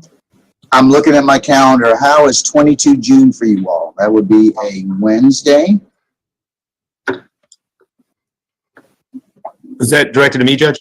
No, I'm sorry. No, Mr. Shard, I just want to find out whether or not you would be available to check your calendar as well. But yes, that is directed to you as well. Okay. You as well as trial counsel. If I may.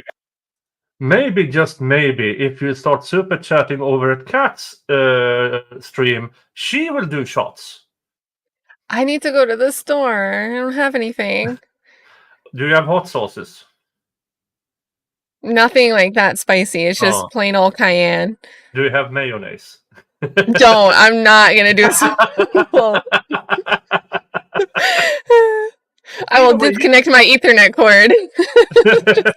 Either way, you should super chat Kat, because I mean, I won't fight that. But if you're on my channel and want to come over to Nick's, he needs $48 for his next wheel spin. That's the goal. The goal, chat. Yeah, I mean, yes, it's a bit of grifting, but this channel thingy, it costs money and it costs time. I mean, just to keep everything afloat, it's $350 a month, something like that, just to keep it afloat. But thanks to generous donators and super chats and gifted memberships and the PayPals, yeah, I do not make a profit because it's at the moment it's a zero-sum game. Everything I get in gets back into the channel. Even my trip to the United States in August, about half of it is paid by me, and the other half is paid by you guys, which I'm eternally grateful for. Yeah, so make sure let me drop a link back to your channel in my chat. I'm a newbie with like the dual stream thing, but because you guys will want to see that. Because the joke is, Glenville's going to hold you in contempt of court. You're going to become an unindicted co-conspirator in the YSL trial. Now, I do also, if you are lucky, well, it depends on what you mean by lucky. I do have a slot on the Wheel of Regrets that says tequila. And, of course, the best tequila must be the red hat one, isn't it? I mean, this shows quality, doesn't it? The red hat tequila. It's cute. I know sometimes Tito's with their vodka, they put like little knit sweaters when it's like winter or Halloween. They like wrap the bottle. that thing is turpentine. It's. I mean, it's window Kleenex. I mean, it's not good. It's not good at all. Is that on your wheel? Yes. Support money from Sweden to Sweden from Norway. Thank you, Excomers, with female Sal. That's profile pic. And shout out to Ghost. Ghost is so quick with the links. I'm like going to go paste a link to your stream. Yeah. And Ghost already got it done. Ghost is amazing.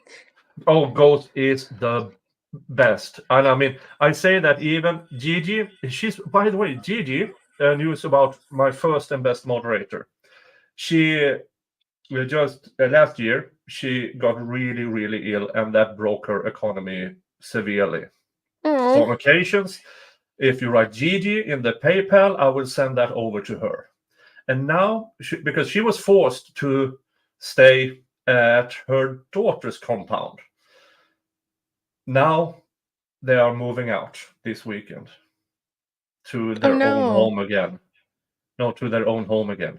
So, but that costs money then. So she's going back home, but no, she had to move to her daughter's compound to have somewhere to live, while her hubby worked more or less 7 days a week to get the economy back on level. And but now they got enough to move to their own place again. Okay, I misunderstood. I read it the wrong way. I was like, oh, they have to move again? Because I hate moving, so I thought another burden, another obstacle, but that's really good news. I just interpreted it wrong. Yeah, and that is in part thanks to my viewers who I did a fundraiser on 3 occasions where we raised, I believe, a combined almost $2,000 to her. That's awesome. Yeah, so now they are getting their lives back together, and now they are moving to their own home again, which is amazing. So thank you guys for helping out with that. But now, yeah, grifting is a part of the YouTube things, and because we have costs, and Ian Runkle, he is now trying to get enough so he can do pro bono lawyer work. And I think I love Ian Runkle's channel. He could do comedy and get paid. Yeah. Do you guys know Runkle of the Bailey, Ian Runkle? Yeah. Who doesn't? I mean, he's amazing. He's got really great content, and he'll recap stuff too. So if you miss it, he'll sometimes stream. Like, I'm East Coast, so for him, his streams come on at usually 9, 10, sometimes 11 p.m. So it's nice when I've been busy all day. I can catch up with Ian Runkle. But yeah, his goal is to do pro bono work, and he's a Canadian criminal defense attorney. So great cause. Yeah, and my goal with this channel is, I will probably never make a living out of this, and it's not my goal. I'm having fun doing this because I can say stuff I can never say in my line of work. I can never dress like this. I can never act. I have to be this stoic label or thingy, and it's so liberating for me to do all this, and I'm having the time of my life. Now, should it start making any profit, amazing, then I might be able to go down in hours. I'm currently around 60-70 hours, and go down in hours to make a regular full-time gig on the daytime, and then do this. That'd be awesome, because some of the cases, Zachariah Anderson picked up, but you're one of the few that's still talking about the appeal and the long haul, and really taking, and you're the one that obviously the one that's covering YSL gavel to gavel, in a way that's easy to understand, because sometimes Sylvia's in the courtroom, so she's trying to take the angles of the video, so sometimes she's not able to give the commentary live while it's happening, and you're able to get the dialogue. Yeah, and I say words, and I believe half of my streams and videos on the YSL are demonetized because I can't help myself. And it starts right away. It's like the first thing, Your Honor, can we? They're about to bring the jury in. Can we? I have a clip somewhere. I gotta find it because I probably didn't name it right. But it was Hilton. It wasn't Love. And the judge stared off into space. It was quiet. He was waiting to see if anyone had anything. And it was dead silence. It was awkward and quiet. And he goes, all right, summon the jury. And then the jury is like, you hear the noise, like the bailiff scuffling in the door or whatever. Then Hilton's like, Your Honor, may I approach real quick? It'll be real quick. Like, he waited. He gave you a chance. Yeah, I mean, oh, Jesus Christ. Now, for you who don't know, the actual trial, we are at sidebar 215 in the YSL. 215 sidebars, and they did the math. Somebody else did. I didn't. So I'm relying on that. Actual full days in court are 65. In 8 months, 65 full court days. 215 sidebars. That's an average of more than 3 per day. And that is a lot. And sidebars don't include all the arguments where they're still waiting for the jury to come in, you guys. So yeah. Oh, let's see what else is going No. on. Yeah, go ahead.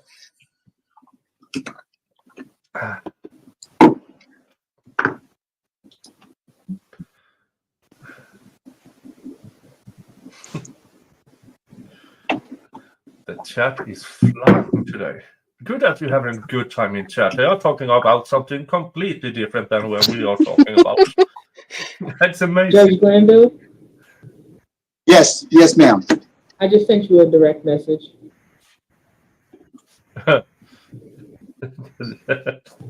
If his eyes goes an ex parte DM. Okay. Oh.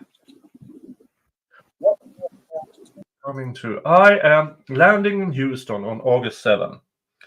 And then I will go to New Orleans, Montgomery, Atlanta, Knoxville, Delphi, and then Michigan. So I will land around noon on the 7th, and I will leave on the 24th. I will be in Atlanta 14 to 15. August 14 to 15. And I will have a meetup with Doug Weinstein. Oh, that'll be fun. And he's so nice. He has so much energy and time. I don't know how he has found the energy to be so pepped up and happy. And he's really like kind all the time. I feel like I'd be disgruntled if I had to deal with this case. Yeah. And I mean, he's a much better man than I am, because I don't know if I could sit in that courtroom and stay silent for that long. I mean, I have had long negotiations, and but at least I know start time, end time, and we still have the laws and the collective agreements. We have the baseline to move around with. In that courtroom, you have no idea what's going on from day to day. Oh, excuse me.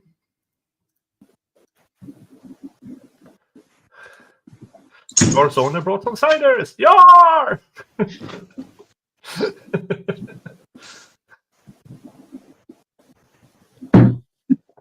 Okay. And I'm going to collide the chats, by the way.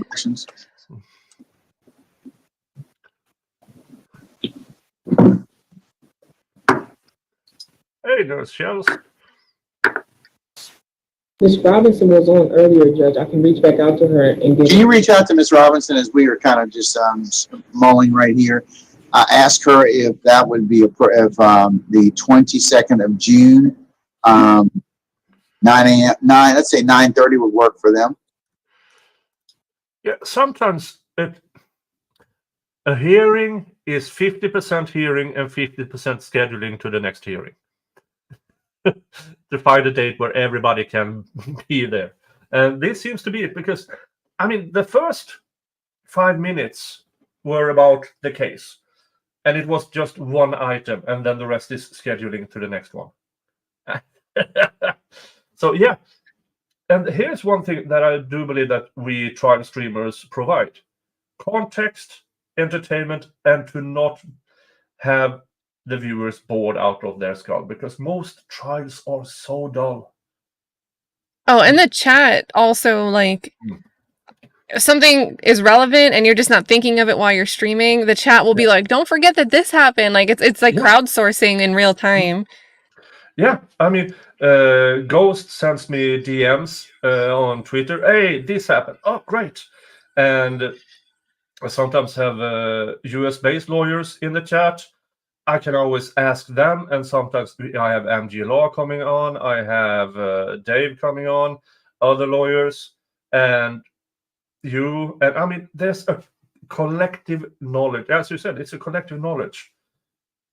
What happened to Dave? He was in here. Wait a minute. Are you having it every time Nick says, you take a shot?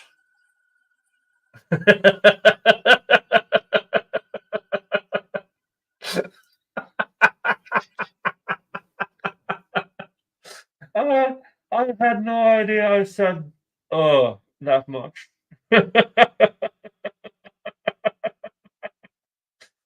Oh. Oh, okay.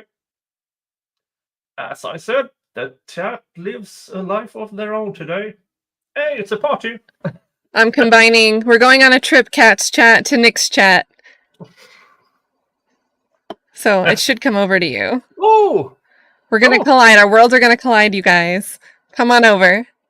Oh. Yay! Oh, cool. And I put you in my end stream, too. Like, you know, that like screen that pops up, the end screen? Yeah. I put your feed right there. The redirect's working. Yeah. Come on over, you guys. Yeah, I saw that the redirect showed up. The bad thing about beer, it's the carbonation and hey Michael, hey everybody. Just it's Trinton just finished catching up on Baldwin. Notorious Jules. Nurse she okay. Let's listen more about scheduling. Yeah, this is a judgment-free zone. Judge? Yeah. Just don't do illegal things in the chat, and if you're being rude, be rude against me. I mean, I'm a union guy. I've been doing labor law for over 30 years. I'm not even the members like me. I mean, Yes. I believe on the 22nd, hey, Seti Nash. I'm going to be out of. You have the link. I think I sent it to him. Yes. Yes, he has the link. If you want to show up, you have the link on the. Oh, it's just yet to watch. Okay. My family has long story, but there's a spreading of ashes in Massachusetts. So I believe I'm going to be there that week. If it's going to be on Zoom, I could make myself available for that time period. I just wanted to know. I just wanted to bring that to everyone's attention. I can make myself available. Yeah, it will be via Zoom, and I would be okay if trial and defense counsel are okay with that, with your appearance by Zoom. That'd be fine with me. Ms. Kempter and Ms. Sleeper, are you ladies? Are you otherwise good for 22 June? Yes, Your Honor. Yes, Your Honor. My schedule's clear for that date. I do want to apologize to the court, Your Honor. I misunderstood the instructions of the court last time we were here. I assumed I only had to file something if I was adopting Mr. Garrett's motions, but since I wasn't, I didn't file any kind of amendment. But now that I understand the court's instructions clearly, and I didn't make that clear either, Matt. Yeah, he's kind of interrupting in this as well. It comes Norwegian 50 krona.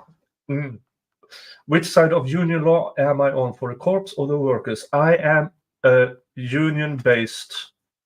I do labor law. I'm contracted by a certain union, and so yeah, I do represent workers either individually or as a larger group.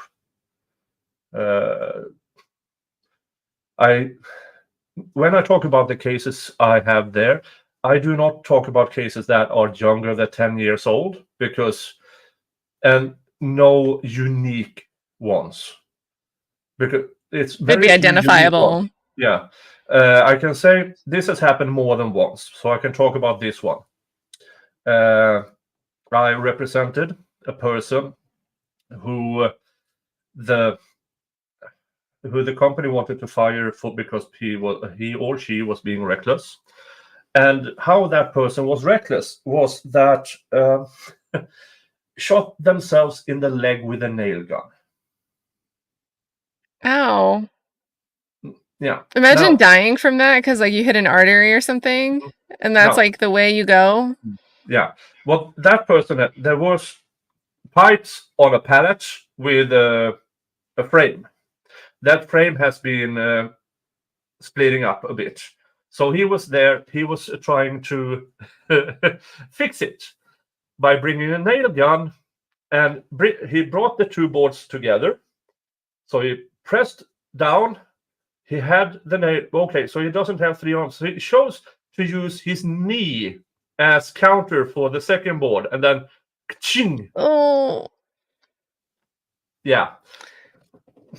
That's why they say be careful of box cutters too, you guys, because you could just, if you lose what you think is going to be tension, something that you're actually up against to take the pressure, and it's not there. If it gives way, all of a sudden, if you're pulling it towards yourself, box cutters don't seem dangerous until they are. Let's see. That brings us to 43 to next spin, I think. I'm not good at math. I'm not either, and it's a different currency. I didn't even realize, but you're converting it to US dollars. Yeah, 50 Norwegian is about $5. Yeah, next time I'll stop at the store and I don't know, some of you guys in the chat seem a little bit deep.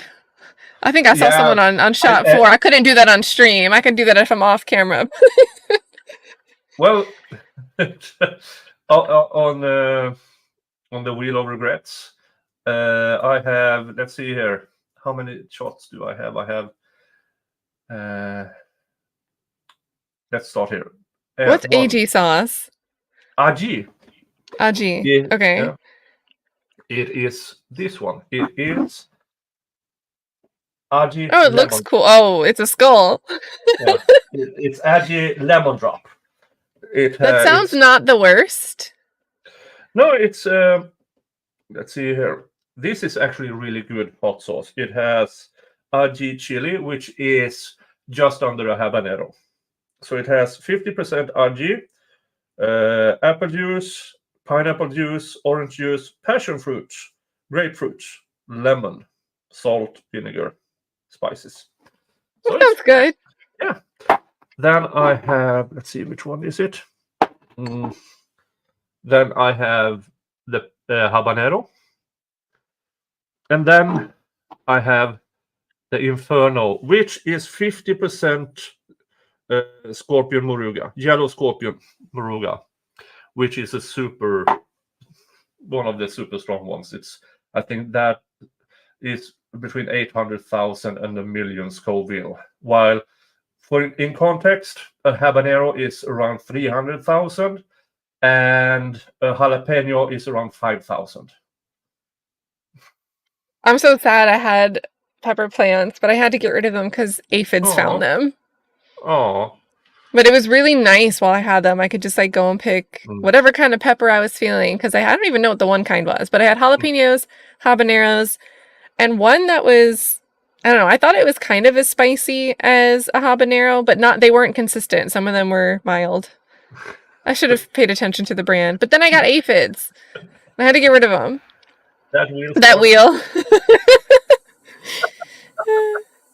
Yeah, I think I have 8 hot sauce, 8 shots, and then the spoon of mayo or something like that on that wheel. Next time I'll be prepared. I'll get something, even if it's just some Tito's. I'll hang the little sweater that they attach to the bottle. Yeah. Now let's listen more to this. But I was hoping that you would file one. But, as we say in the military, hope's not a strategy. It's just directed you to file one, and that'd been it. But, yes, for purposes of clarity in the record, and if it were to go up, or when it goes up, at least the appellate court can kind of determine that, and it won't be a gap. I understand. Thank you, Judge. All right. Your Honor, may I chime in one more thing about scheduling? I just want to make Your Honor aware. I'm looking at my schedule on the 22nd. Coincidentally, I'm scheduled to testify It's at a habeas, I believe, and I'm going to be doing that via Zoom as well. But I There's two believe that cats is this at party. 9:30. I just wanted to bring that to the court's attention. That is Mr. Jingles. And if you guys don't remember, you have a Mr. Jingles emoji in the chat. Yes, you do. Let's see, where is it? There he is. And Mr. Jingles also have this. Let's see, where is it? Where is it? Where is it? There he is. So you're all a part of the Mr. Jingles Viking Thugs gang. We may or may not be RICO tried. The unindicted co-conspirators. Yeah, we are the unindicted co-conspirators. And so Road Dog, we are watching this is the only video that's still public on Judge Glanville's YouTube channel, right? Yeah. It's a 14-minute hearing for a new trial. Yeah. Right? I think. Yeah. And they are, for the past 8 minutes, they have been discussing scheduling. Nothing new. Brandon always wants me to bring back the Wheel of Gin. Do you know why? Let's see, where do I have it here? Well, it is because the gin I use is, let's see if I can see it, it is 57.1%. Oh my god, that reminds me of Devil's Spring, and I don't want to think about Devil's Spring. Not good times. What?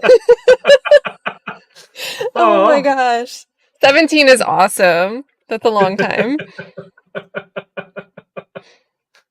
Oh, I'm not doing Wheel of Gin, Brandon. I'm not. I get so absolutely blitzed by that. You're gonna order another surprise gift. Yeah, that's the thing. Intoxicated me likes to buy sober me gifts, and intoxicated me goes into these, AliExpress or one of these crap pages, and it takes 8 to 10 weeks to get here, and then by then I have forgotten about it, and all of a sudden there's a package, and okay, I kind of remember this, and it's something. I got this. I got a full yellow suit and a very, very short tie. I mean, it was like this long. And for some odd reason, a clock repair kit. I mean, what? I mean, it shows up so many strange things. And you don't have a clock. No. But I do have. I mean, I do have some wrist clocks, but I would never try to meddle with it. I mean, it's so tiny and everything. No. Oh, then like once one spring is out, you can't get the tension right to get it back. No. Nick played drunk games with himself. Phrasing. Yeah, true. Replace a few items with gin. Let's see, what should I replace it? Dun dun dun. Oh, a wheel makeover. I can remove a few things. Let's see here. I can remove the spoon of mayo.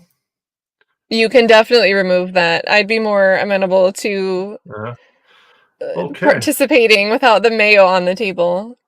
And I don't hate mayonnaise on a sandwich or something, but I'm not gonna do a spoon. Yeah. And okay, and I added one more gin. So I removed 2 and added 1 gin. And Jiggy, you're close. I like vodka Red Bull. I can't keep the stuff you like, but I like. Which one was that? Oh yeah, the sour shot. The sour shot. That's quite good. Where is it here? This is sour cola, because I'm the Nick who doesn't have Coke on my channel. All of these are so. I don't think I've seen like any of these brands before, so that's really cool. Let's see here. Input. Okay, go on with the sour shot. And it's a sour shot down here as well. Okay. Yeah. So I removed 2 sour shots. And I removed the spoon of mayo and I added 1 gin. So that is the new Wheel of Regrets. Yeah, I removed the mayo. Everybody's voting for the mayo to go. We don't even want to think about it. No. So since I had it on, I managed to avoid it. So yeah. I mean, I do have mayo and things, but I mean, it's not like I eat a spoonful. Eat it. Do you have to like, if you left it, would you have to eat it like on camera? Yeah. That's a little awkward. Yeah, I better not spill on myself because, yeah.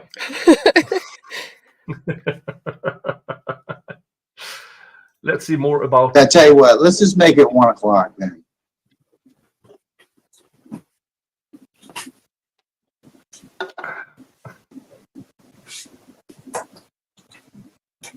Okay, here we go. Here we go. Thank you, Brandon, for $100. That is 2 spins on the Wheel of Regrets. Dun, dun, dun, dun, dun, dun, dun, dun, dun, dun. Oh, so close. And here I have. This is a Swedish whiskey. It's a blended whiskey called Ven Old Hare. And it's produced on the island of Ven, which is maybe an hour away from me. I don't mind whiskey. I like, it's stupid, but I like spiced rum and Coke. The cola Coke. Yeah, I enjoy whiskey too. Maybe not as shots. That's the thing. I don't mind it. Whew. And what happens now is I'm going to hide that choice, which means bigger chance of gin. Okay, let's do the next one. Wheel of Regret. Oh my god, it's so close. I gave you whiskey again. It's another whiskey shot. I feel like I'm jinxing it every time I say something. Well, you got saved with the mayo shot because didn't it tip over into vodka? Yeah, something like that. It was almost mayo. And hide that choice. All right. And the best part about this on YouTube, guys, is no need to call an Uber. You're home. You're already home. Well, what's your shot glass say? Is it like a novelty shot glass? It's the Danish flag. I got it from. Oh, I love that. Whew. All right, this will be interesting. Now, we are 2 hours in, and I actually thought we would debate this one while I'm intoxicated. How much can we roast the Miss Love's reply? The typeface bothers me. The font she chose bothered me. Like, as soon as I opened it, I hated it. Yeah, because this isn't like any other font I've seen. And normally, I've there's like restrictions, there's criteria. Criteria and restrictions. Restrictions. Oh, this is going swell. I mean, can you imagine if Krauss mentions that in her response? Oh, that would be so funny. Not only the late answer, 5:42 p.m., but wrong font. Because cases can be won and lost with wrong font. Yeah. Well, I watched the Steve Lado a few years ago. He brought that up. It was a case of a will. And the son brought in every kind of paper that, no, he brought everything over to me. But the house and council for, I don't know, the other kids or something, saw that, well, you say the will was written in like 2006. Yes? That font wasn't invented until 2012. Wow. Oh my God, people are so smart. Yeah. And now, you can check that? Well, because I think some of the official fonts, they're like, I don't know if it would be a copyright. Would it be trademark? I don't know what it would actually fall under. No, I think they used one of licensing. Licensing or anything, but most of it, most fonts are within license within the program you use. But apparently that particular one they used was a modern one of the ones common now, but that didn't exist prior to 2012. No, you haven't heard of time rule enforcement yet. Okay, I need to have a time rule. It's 20 minutes. I need to get my egg clock. After An egg clock. Is this why you bought your clock fix? Your fixer to fix your egg clock? No, I have. It's like a little wind-up thingy. Yeah, it's a wind-up thingy, and I recently moved into my home office instead of where I used to be, and the egg clock is back there. But as Brandon said, I haven't enforced it yet. But after these two, I kind of have to. Otherwise, we will not get through this. I think you've got this. Wheel of regrets. Oh!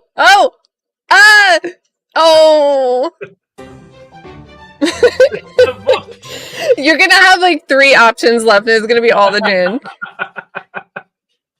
Oh. Cheers. Next time I'll bring something though. And really ever since like being in Florida, a lot of margaritas in my life. Oh, I'm not driving anywhere tomorrow. Let's just say that. I should move to Canton and do streams. I could do these drinking streams and drive. Apparently that's allowed if you're law enforcement. They'd encourage it. You could go eat at D&E Pizza. Okay. Hidden choice. Spin the wheel of regrets. There it is. It is. So does Brandon do shots at the same time he's having you do shots? Nope. I know he has done it on Val's stream, and all of a sudden he disappears from the chat. And so does Valhalla, so nothing strange about that.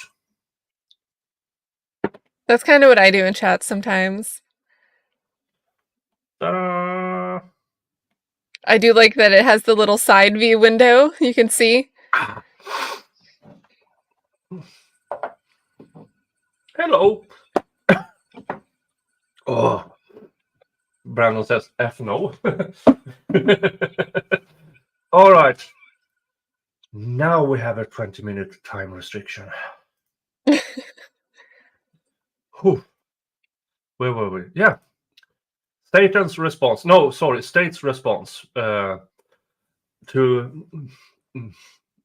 So, Prosecutor Love, who had a family emergency because apparently her spa, I honestly don't know if it was correct or not. Well, 48 hours later, and this is what she came up with.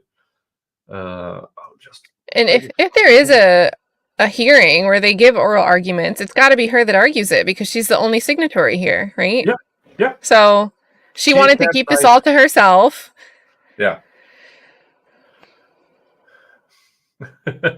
Okay, state's response to defendant's motion to recuse Chief Judge Ural Glanville in the trial of the above-styled case. Introduction. Midway through this now month-long trial, Defendant Jeffrey Williams and Defendant Damonte Kendrick have each filed a motion to recuse Chief Judge Euro Glanville.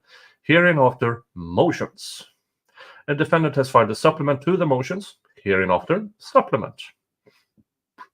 Now, this is, if I remember correctly, it's 81 pages, but it's only 9 pages of actual text. Yeah. Oh, no, I'm not. Yeah, I am. I'm still 43 from the next shot because Brandon made it even. I think. Uh-oh. Yeah, he did. The state recognizes that Chief Judge Glanville has reassigned the motion and that it has been properly reassigned to this honorable court. But the state respectfully submits that at the time of reassignment, Chief Judge Glanville did not make the 3 requisite determinations. Lie number 1. He made those 3. He made reluctantly, but he did. Yeah.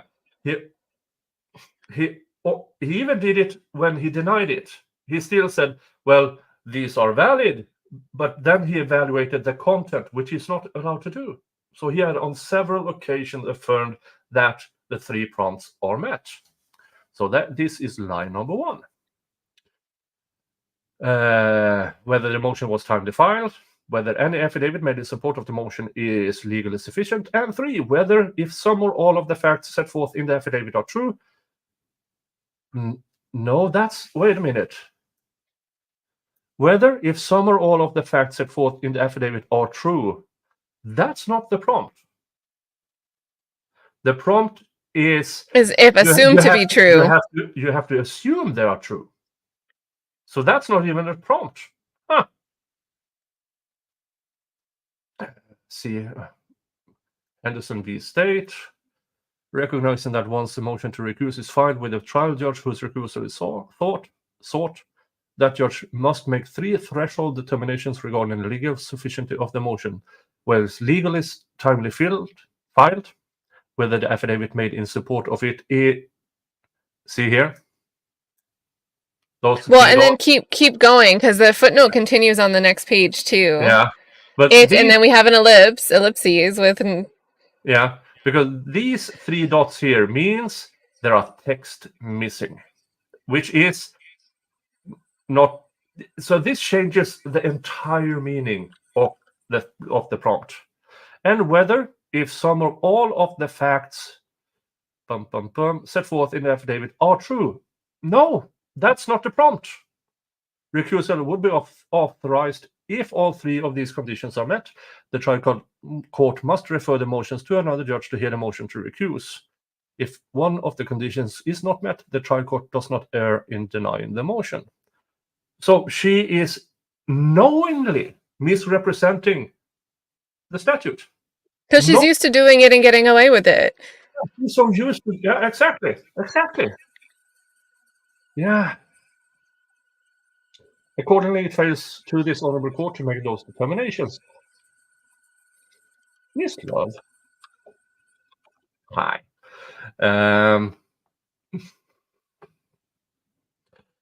After reviewing the Shane Kendall case, it is my determination that you have no soul. You're empty inside. And you probably sacrifice lambs to Satan. I don't know. I don't care. It's my opinion. Go try to sue me. So, but as long as you keep lying like this, I mean, seriously, who are you to say I'm wrong in assuming that you're sacrificing lambs to Satan? Hello, I'm drunk, Nick. Let's see here. That's set forth below. What, Fanny? No. Though defendant's motion and supplement are in part timely, in part, no, they are full part timely, and the affidavits in support of the defendant's motion and supplement are in part legally sufficient, full part legally sufficient. None of the facts set forth in the defendant's affidavits, even if assumed to be true, you have to assume they are true. And even if assumed to be true, would authorize recusal. This part pissed me off, was she underlined none.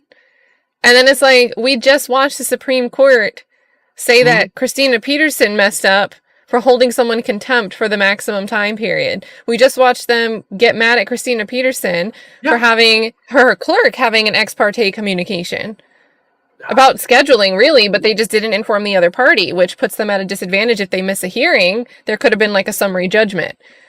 And here, you know, because it's Love, obviously none of those things would warrant recusal if it would not be in Love's favor. Yeah. That's really the logic behind this, because it's not reality. Oh, it's factual background. Let's see how many lies she tells. The calling of the state's witness Kenneth Copeland on June 7th. On June 6th, in response to an inquiry from counsel for the defense in this case, the state announced that Kenneth Copeland would be the state's next witness and would be called to testify on June 7th, 2024. That is correct. After the announcement, the state received an email from John Melnick claiming to represent Kenneth Copeland and instructing the state to cease communication with Mr. Copeland, and that Mr. Copeland would be asserting his Fifth Amendment privilege if called to testify on June 7th. Yeah, it's a longer story, but I digress. Perplexingly, given that Mr. Copeland was being called to testify against Jeffrey Williams and Shannon Stillwell, who are represented respectively by Brian Steele and Max Chart, Melnick copied Brian Steele and Max Chart on his communication with the state regarding Mr. Copeland's intention not to testify. Didn't we see? She has it all jarbled. She has it all jarbled. Yeah. She was CC'd and she was accusing it of being accidental in the transcript for the ex parte meeting. But then she also attaches these emails as an exhibit. She could have just looked at them and gotten this part correct, and she chose not to. Yeah. And because, was it you who shared it? Or was it Thugger Daily? I don't remember. Somebody shared it. They are actually not CC'd. It's attached in the exhibit. She attaches this to her own response. Yeah. And what's crazy is, guys, like when you CC somebody in an email, it's not a sneaky maneuver. You can look and see who CC'd in an email. Yeah. So, but she's trying to frame it for whatever reason as if it would be sneaky to CC someone instead of direct replying. Yeah. And it's not even accurate, but... It's not even accurate, and even if it was, there's no foul play here because it's information that should be shared with the defense. So it's just foul insinuation that somebody else is engaging in foul play and being sneaky and doing stuff behind prosecutor Love's back. Yeah. Let's see here. Copy, blah, blah, blah. In preparation for trial, Deputy District Attorney Hilton, along with her investigator, had met with Mr. Copeland on multiple occasions, which they had. Here's the thing. Last time the prosecution's team had contact with Mr. Copeland, he had representation. You always have to assume a person had the same representation on the next contact. If that lawyer then says, I'm not representing him anymore, I don't know who does, you have to ask him, then you contact him. But they contacted him directly without asking. Now, did Mr. Copeland actually say he had no representation? We don't know because nothing is recorded. All we have is Hilton's word on it. But it wouldn't matter because they could have looked. No. Yeah. They already made the boo-boo. And let's be clear that it's Love in the writing here. We had some of it in the transcript, but here she's the one making this argument, right? Your own argument is in your own favor. It should be, at least. She kind of crosses her own signals here. But she's the one now saying that, all right, Melnick reached out to us. We hear from him after he got this announcement on June 6th. So she's memorializing that she didn't try to reach out to him. Yeah. All right. And at no time did Mr. Copeland state an intention to plead the Fifth or say that he was represented by Mr. Melnick. Here's the thing. Can Miss Love actually assume this without quoting Miss Love? No, Miss Hilton? I don't think so, because she'd have to cite the investigator or Hilton. Yeah, they have to have an affidavit from Hilton, or which makes them witnesses in the trial, by the way. Nevertheless, after receiving Mr. Manley's email, Deputy Hilton ceased communication with Mr. Copeland until June 7, 2024. Coincidentally, he emailed them on the 6th. Morning of June 7th, they had the immunity deal prepared and signed by the judge, which seems to be, what's the word I'm looking for?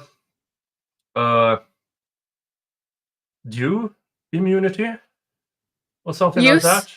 Use immunity, which is far weaker than actual immunity. So the assertion they made in court to Mr. Copeland and in the ex parte literally everything was misrepresenting, like the just like the Judge Glanville misrepresented the contempt. He couldn't separate civil with criminal contempt, and apparently the prosecution cannot separate between one kind of immunity with the other, which is insane. I'm split on that because I feel like I've seen them get things wrong, right? But then I also feel like they'd be willing to purposely misrepresent something to this witness they need to testify anyway. So is it incompetence or was it on purpose? What's worse? I mean, I don't know what's worse of the two. Pursuant to this... Actually, wait, one more point.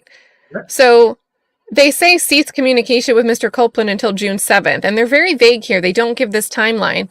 But remember, Melnick said, and we're going to see in the emails, he had another hearing that morning. Yeah. So when they were speaking to Copeland that morning, if she resumed, Hilton could have been talking to Copeland again without... Melnick there, because we know Love didn't know. When Love was standing in court, we watched that clip. When Love was standing in court, she was about to say, I don't think Woody's going to come and cooperate and get on the stand. And then the judge was like, no, hold on, he's coming in, here he comes. And then we see him walk in. So she was probably talking to him again without Melnick while he had his hearing. His other thing. Yeah, they said you're super loud, so I lowered your mic a bit. Thanks. Pursuant to this, after receiving Mr. Manley's email, the state presented to Chief Judge Glanville a motion to compel the testimony of Kenneth Copeland, extended immunity for Mr. Copeland for his testimony, and to hold Mr. Copeland in contempt should Mr. Copeland refuse to testify after being ordered to do so by the court after being granted immunity. Footnote 5. The court issued an order granting the state's motion. Footnote 6, which is just exhibits. On June 7th, after court was called to order, Mr. Melnick appeared before the court. Yeah, this is an interesting timeline because he didn't show up until after Woody started testifying. I think he was in the courtroom. I think he was already in. Maybe. Maybe I'm getting it jostled. Don't trust my word for it. I am a few shots in and a few beers in. But in any case, you would imagine if you were in the right... If you're making the correct argument here, you would lay those details out. That's the point of a motion like this. Here's what happened. Here's the factual background. But we're not getting her laying that out. Why not? Slick to famous TV for $1.99. Sorry, I thought I hit the 100 too many shots. I love that. But that brings us to 41 to the next spin. Dun, dun, dun.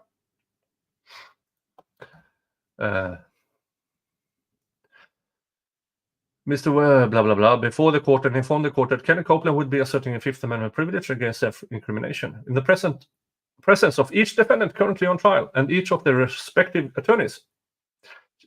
Chief Judge Glanville called Mr. Copeland to the stand and explained to Mr. Copeland that the state had sought and been granted an order to the court pursuant to OCGA, directing Mr. Copeland to testifying and extended immunity for Mr. Copeland's compelled testimony.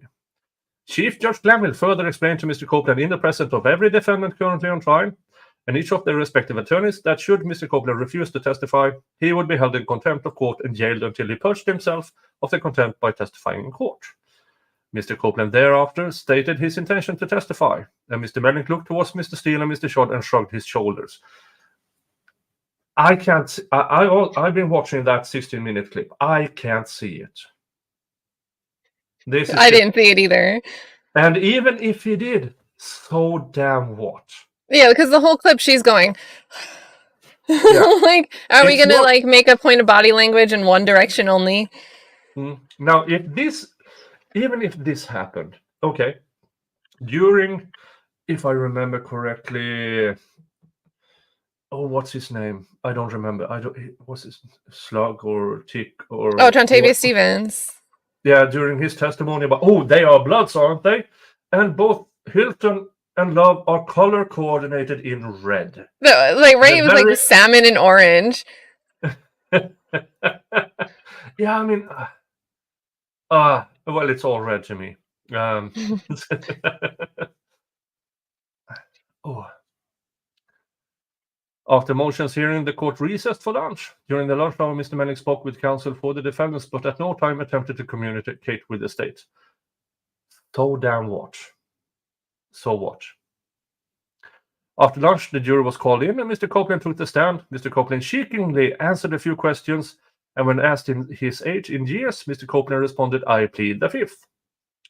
The court allowed no further questioning by the state and immediately excused the jury, held Mr. Copeland in contempt, and ordered Mr. Copeland into custody. Here's the thing about Mr. Copeland's Fifth Amendment thingy at his age. I don't think that would have survived an appellate issue because it's not damaging when it's against his age. And this is just one of many mistakes from the prosecution, maybe speaking more to their incompetence. I think it's just more that he probably told them. Yeah. Because why wouldn't he tell them? Because his goal isn't just to say what he feels like is the best thing for him to say in any given moment. He doesn't want to get up on the stand at all. So he's going to tell them, I don't want to testify. I don't want to testify. I'm going to plead the fifth. I'm not going to answer. We're going to take that away from you with this use immunity deal. If they didn't explain it, he probably thought he could just go do the same thing. Or he decided, I don't care if you told me I can't do it anymore. Yeah. And he was more or less read between the lines. I mean, what's going on in the chat right now? No, what? In open court, in the presence of all the defendants currently on trial and in the presence of each defendant's respective attorneys, Chief Judge Glanville informed Mr. Copeland and Mr. Mannett that he would bring Mr. Copeland back into court on Monday, June 10th, to allow Mr. Copeland to purge himself of his contempt by testifying. Mr. Mannett announced that he was going on vacation. Here's the thing. You advertise to the court when you are not available. And now, this would be really hard to plan this way because every witness has taken so long. But it does seem like it was somewhat planned. And even if it wasn't planned, they could have just taken another witness. Or they could have taken the day off because they've taken so many other days off. Yeah. So why is it a problem to suddenly wait? I don't know if Melnick was gone for a long weekend or a full week. No, if it was just a long weekend. A full week. And I mean, they had plenty of other witnesses in the Donovan Thomas case to call. They could have reviewed the video footage until Melnick got back. Yeah, definitely. But they didn't. June 10th, 2024, meeting regarding contempt proceedings initiated against Kenneth Copeland upon motion of the state, attended by counsel for Kenneth Copeland, attorneys for the state, Kenneth Copeland, and the Honorable Chief Judge Glanville. The ex parte meeting. On Monday morning, prior to the start of court, the state requested from the court an in-chambers meeting with counsel for Kenneth Copeland, and the court, and an attorney for the state. This is just so stupid. Now we are going into stupid mode from the prosecution because it's an ex parte meeting and there are specific rules setting for ex parte meetings. And they should be arguing it. Yeah. They should be arguing the exception here, but they're dancing around it. Yeah. Hey, Sean Lee. Hey, thank you for your gifted memberships. And it was given to Breaking It Down with B, Road Dog, Tall Glass, Cavill, and Politicking with Mel. you now have access to all my members-only content. And first of all, it's a lot of it. And most of it has nothing to do with law. It is about me, the farm, the renovations, and stuff like that, so we get to know each other better. So that is the members-only things that's on my channel. Yay! So thank you so much. And that brings us to 41 minus 15 is 26. Yes, it's $3 a month to become a member, because I'm not comfortable with high membership fees. I think $3 is reasonable. But thank you so much. Thank you so much. Where were we? On Monday morning prior to the start of court, blah, blah, blah, blah. The court granted the state's request, and upon being directed to do so by the court reporter made a record of the entire meeting. Present during the meeting was CDDA Love, Attorney Kayla Bumpus, investigators for the state, and the Honorable Chief Judge Glanville, and later Kenneth Copeland and DDA Hilton. Matters addressed during the meeting concerned only the contempt proceeding against Mr. Copeland. So watch. So fucking watch. We are 2.5 hours in. I mean, they also kind of involved life coaching advice on how to talk to your nephews. Yeah, and for being honest. And the judge giving legal advice and a bunch of other stuff. Which, I mean, ex parte meetings, if I remember the statute correctly, are presumed to be bad. That is why even if you want to have an ex parte meeting, you have to inform the people involved. This is what the meeting is about. At the absolute latest, after the meeting. That way, and then hold a hearing about, we held this hearing, this was the content, da da da da da. But what did Judge Glanville do? What did he do? Who told you? Let's get started. Well, let's call the jury and anything we need to address first. Oh, I have an inquiry.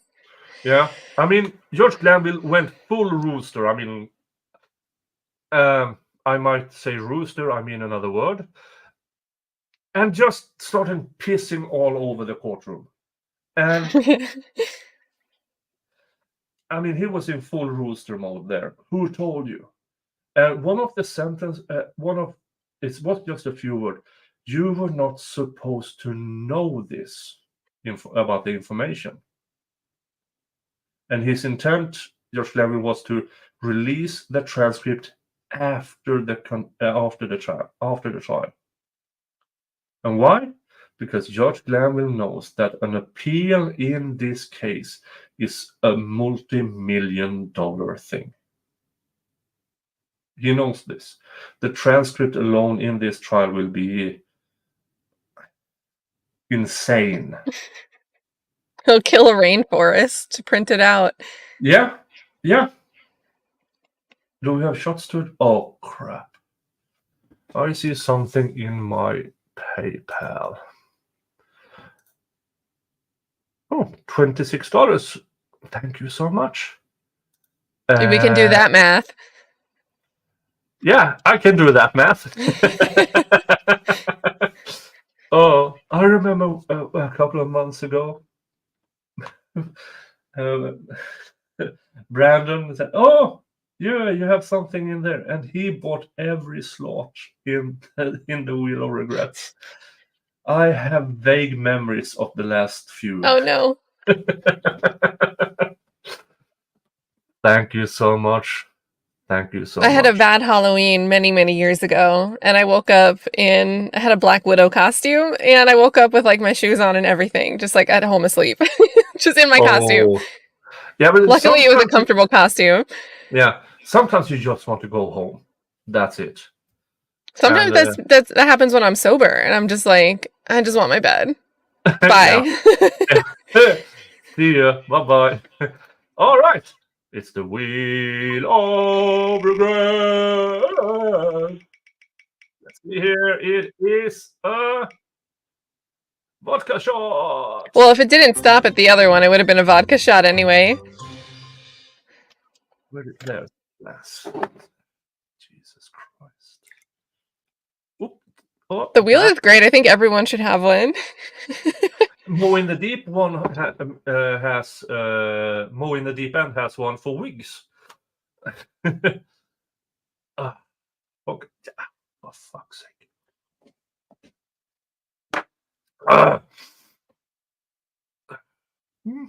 Okay. If you are sensitive for foul language, you should leave now. This won't get better during the level of intoxication. All right, and hide that choice. Whew. Dun, dun, dun. Hiccup soon. Well, we haven't gotten to the hot sauces, so not yet. Not yet. Now we are $50. Now, PayPal has a discount because YouTube takes 30%. PayPal only takes 2 to 5%. So $40 on PayPal. And again, if you write Gigi in the PayPal, that will be sent to her. Shout out to Gigi. Yeah, shout Gigi out. is really nice. I like chat with her a lot when I'm in the chat and not on the screen. Yeah, and she's my first and best moderator. I mean, yes, she sometimes drops her phone behind the sofa and accidentally mute people. That's just part of the fun, but not lately. She butt dials it. Yeah, so well, she's not as bad as Jeff, who managed to shower ban people because he was in the shower and a drop of water got on his phone, and I called BS on that one because that was That actually does kind of suck though. Like if you get a water droplet on a touchscreen phone, it just does what it wants. Yeah. Whew. Where were we? Amanda said about that Mr. Copeland and the topics addressed, including topics Mr. Copeland's rights and representation as it relates to the proceedings. Yeah, I mean, it's not an outright lie, his rights and representation, because was it Hilton who said you can talk to me without your lawyer? So it was a matter of representation. It was an illegal one or an ethical one. I mean, yeah. But just to make things clear here, this immunity paper, I don't like it at all because the Fifth Amendment, the U.S. Constitution and Bill of Rights should not be eradicated by a piece of paper from a local court who says, you have immunity. No. Trust us, wink, wink. Yeah, trust me, bro. It's so insanely stupid.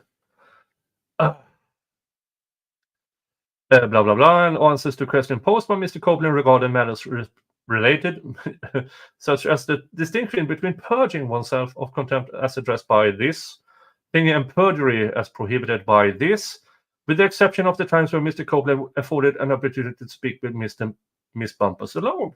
The entire meeting was taken down by the court reporter. Lie. Number, I don't care. And here we come to the clutching pearl moment. I'm offended. Oh, yeah. Well, and she didn't make any argument to defend what she's supposed to be defending right here. No. She's just griping. Yeah. It's filibustering, more or less. Yeah. Yeah. Brian Steele's defiance of the court commands and subsequent contempt ruling. Oh, geez. Miss Love. Between you and me and a bunch of 300 people over Twitter and here. Nice. Hey, hit the thumbs up, folks. Between just you and me, Miss Love. No, I can't say that word. It starts with a C. After the meeting regarding Mr. Copeland's contempt and obligation under this rule, Brian Steele stood in open court and demanded a mistrial, clutching pearls by Miss Love. And as he loudly and repeatedly hurled at the Chief Judge Glanville accusations of misconduct. Oh my God! Most disturbingly, after accusing the court of illegal activity, Mr. Steele repeatedly disobeyed the Chief Judge Glanville's commands to reveal Mr. Steele's source of information regarding in-chamber matters. It's just crazy because it's also the reverse, the implication of that disobeying. It's stating that he should have divulged something that could have been attorney-client privileged information. Yeah, it's insane. In open court, without, why don't we call an ex parte to have the defense speak with Judge Glanville? Like, Yeah, I went through the rule, I believe, what was it, 5.3a of the Georgia Rule of Conduct and the commentary to it. Because you can not only read the rules, you have to read the comments as well. That way you know how to interpret it. And it clearly says he can't reveal it because that would be a violation of attorney-client privilege. The attorney-client privilege that didn't occur in the ex parte meeting, by the way. And then also with Merchant and Souser and then his wife, Colette Resnick Steele, they also added in, and for other reasons, potential if needed, right against self-incrimination. So they added that in to cover a full stop. So, and what I thought was so great about that is this whole issue stemmed from someone trying to plead the fifth. Yeah, I mean, it's so stupid. Here's it. See exhibit, see transcript, see exhibit, blah, blah, blah. Matters. After Mr. Steele refused to comply with the court's instruction, the court held Mr. Kemp in contempt of court. After defiantly and repeatedly disobeying the court and being held in contempt of court, Brian Steele filed the motion and supplement. I have so many words that I want to say, but even after he's not the only one that filed the motion. He's not the only one that filed the motion. Yeah. She has to combat multiple motions here. And she's not. Yeah. And do you remember what Mr. Davis? No, his co-counsel, Mr. Steele's co-counsel, his name is Mr. Adams. Keith Adams. Keith Adams. He said hold me in contempt too. I have the same information. Well, I didn't ask you. That doesn't matter. If he has the same information, his co-counsel to Mr. Steele, the same rules that Judge Glanville tried to apply, applies to him as well. But I assume Mr. Glanville knew, this would look really bad. And then in that case, the flip side of that, it puts him in the catch-22 where now it looks personal against Steele, which I do think in part it is. But I'm just saying, Adams caught him in that. Adams doesn't get enough credit. Adams is really great. Adams is because Steele takes the brunt of the force, and then Adams shows up once in a while to make that extra. And that partnership there is amazing. I agree. You're alive, and I'm a legend. Yeah, sure. I don't mind. I don't mind at all. Grab some moonshine. I don't have moonshine. I have to go back where I grew up to get the proper moonshine. For you who don't know, I grew up in the mountains, the woods, the small lakes and stuff. And as I said before, I'm not just white. I'm comically white. This is 1,000 years of successful Scandinavian inbreeding. This is, shockingly Caucasian. And where did I? So I grew up in the parts where we actually make moonshine, which is highly illegal in Sweden. Well, it's We just highly had a illegal. ruling here. I forget where or what the case was, but it's now okay for us to distill our own whiskey at home. Something like that. Folks, you need to subscribe to my channel and start donating more so I can retire to whatever part of the United States there. Wait, it's moonshine in our bathtub. Hold it better. Oh, wait.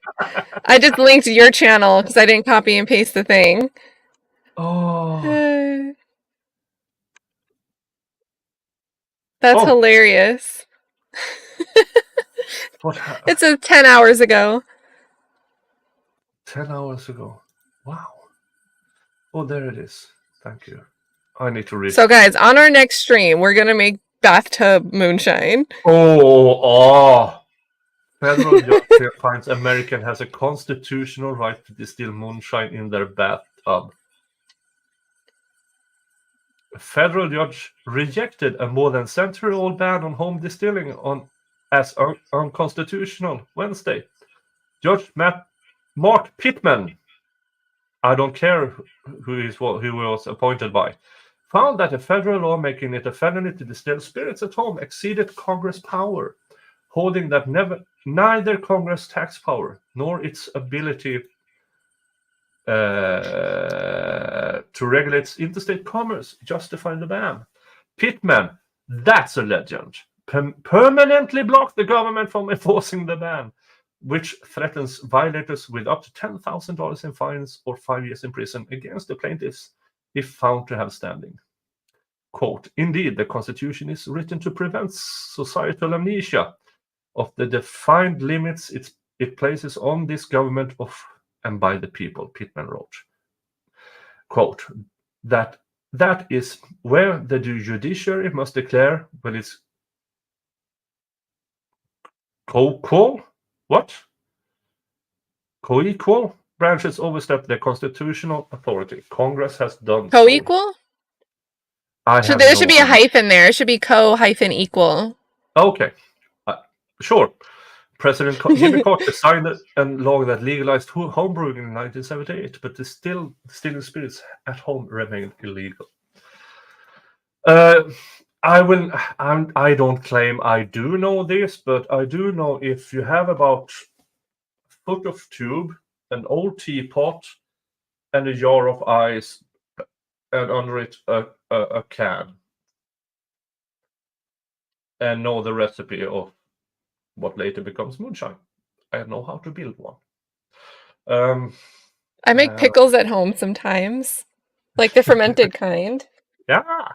And the fridge pickle kind, but it's fun. Now, the main issue is temperature, because if you make this small kind of an apparatus, it's really hard to get rid of all the things, and you then have to run it through active coal quite a few times to make it drink. Allegedly, after everything was said and done, I had to make it into banana liquor to make it drinkable. But hey, 60% banana liquor is also drinkable. Allegedly. It's all hypothetical, folks. It's all hypothetical. That sounds gross. Banana. I'm not 60%. I'm not saying I'm a redneck, but I know some. We Swedes have redneck too. Have you heard the story about the man caught pleasuring himself while carrying a canoe? What? Oh, you haven't? While carrying a canoe? While carrying a canoe. A man in a certain part of Sweden, the cops got a phone call. There's a man wearing a leopard skirt, being very excited. So the leopard skirt had a rice in it at the local recycling station. The cops got there, and they found him carrying a canoe and intensively pleasuring himself. When caught, he claimed to the police, "No, I only have an itch." I mean, that's a quick lie, I guess. Yeah. Now, that in itself is quite funny. This is 45 minutes from where I grew up. So chances are I either know the guy or I'm related to him.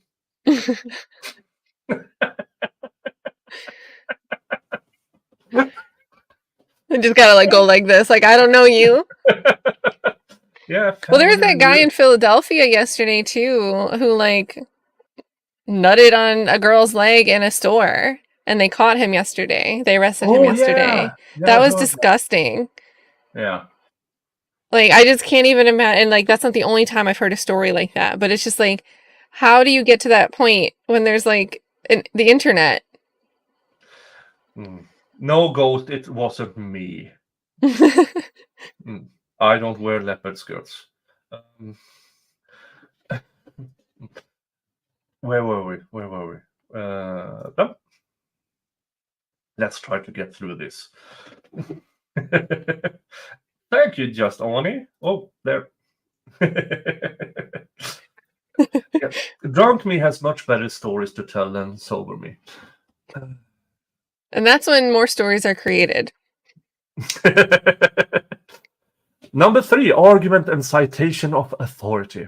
No, quote, fact set forth in defendant's motion or supplement authorities authorizes the recusal of Cecil Campbell. And that's bad grammar too. She's forgetting about the multiple motions. She even said she's going to call it motions, but she's so hyper-focused on Steele that she forgot that she was fighting motions. Yeah, and here she quotes, to warrant disqualification of a trial judge, the affidavit supporting the recusal motion must give fair support to the charge of a bent of mind that may prevent or impede impartiality of judgment. To be disqualifying, the alleged bias must stem from an extrajudicial source and result in an opinion on the merits on some basis other than what the judge learned from his participation in this case. Emphasis added, clutching pearls. Quote, there is a presumption that a trial judge acting as a public official faithfully and lawfully performs the duties of devolving upon him. Determining whether an affidavit supporting a motion to recuse is legally sufficient and whether the fact asserted authorized recusal. And here are the dots again, where she conveniently forgets things. Questions of law. Here, with the exception of the defendant Williams' untimely allegation. Untimely. Even all of this hinges on that Miss Love believes that Judge Glanville is incompetent because he made these findings himself. Singly, here, with the exception of the defendant's Williams' untimely allegation regarding a single instance where Mr. Steele was chided by the court for not being prepared. 3 times he yelled at the defense with the jury present. Now, yes, 1 for Steele and 2 for Mr. Charge. But that just shows her bias against Mr. Steele, because the other occasions was against Mr. Shard. Excuse my accent. And here again, she doesn't actually quote. She only refers.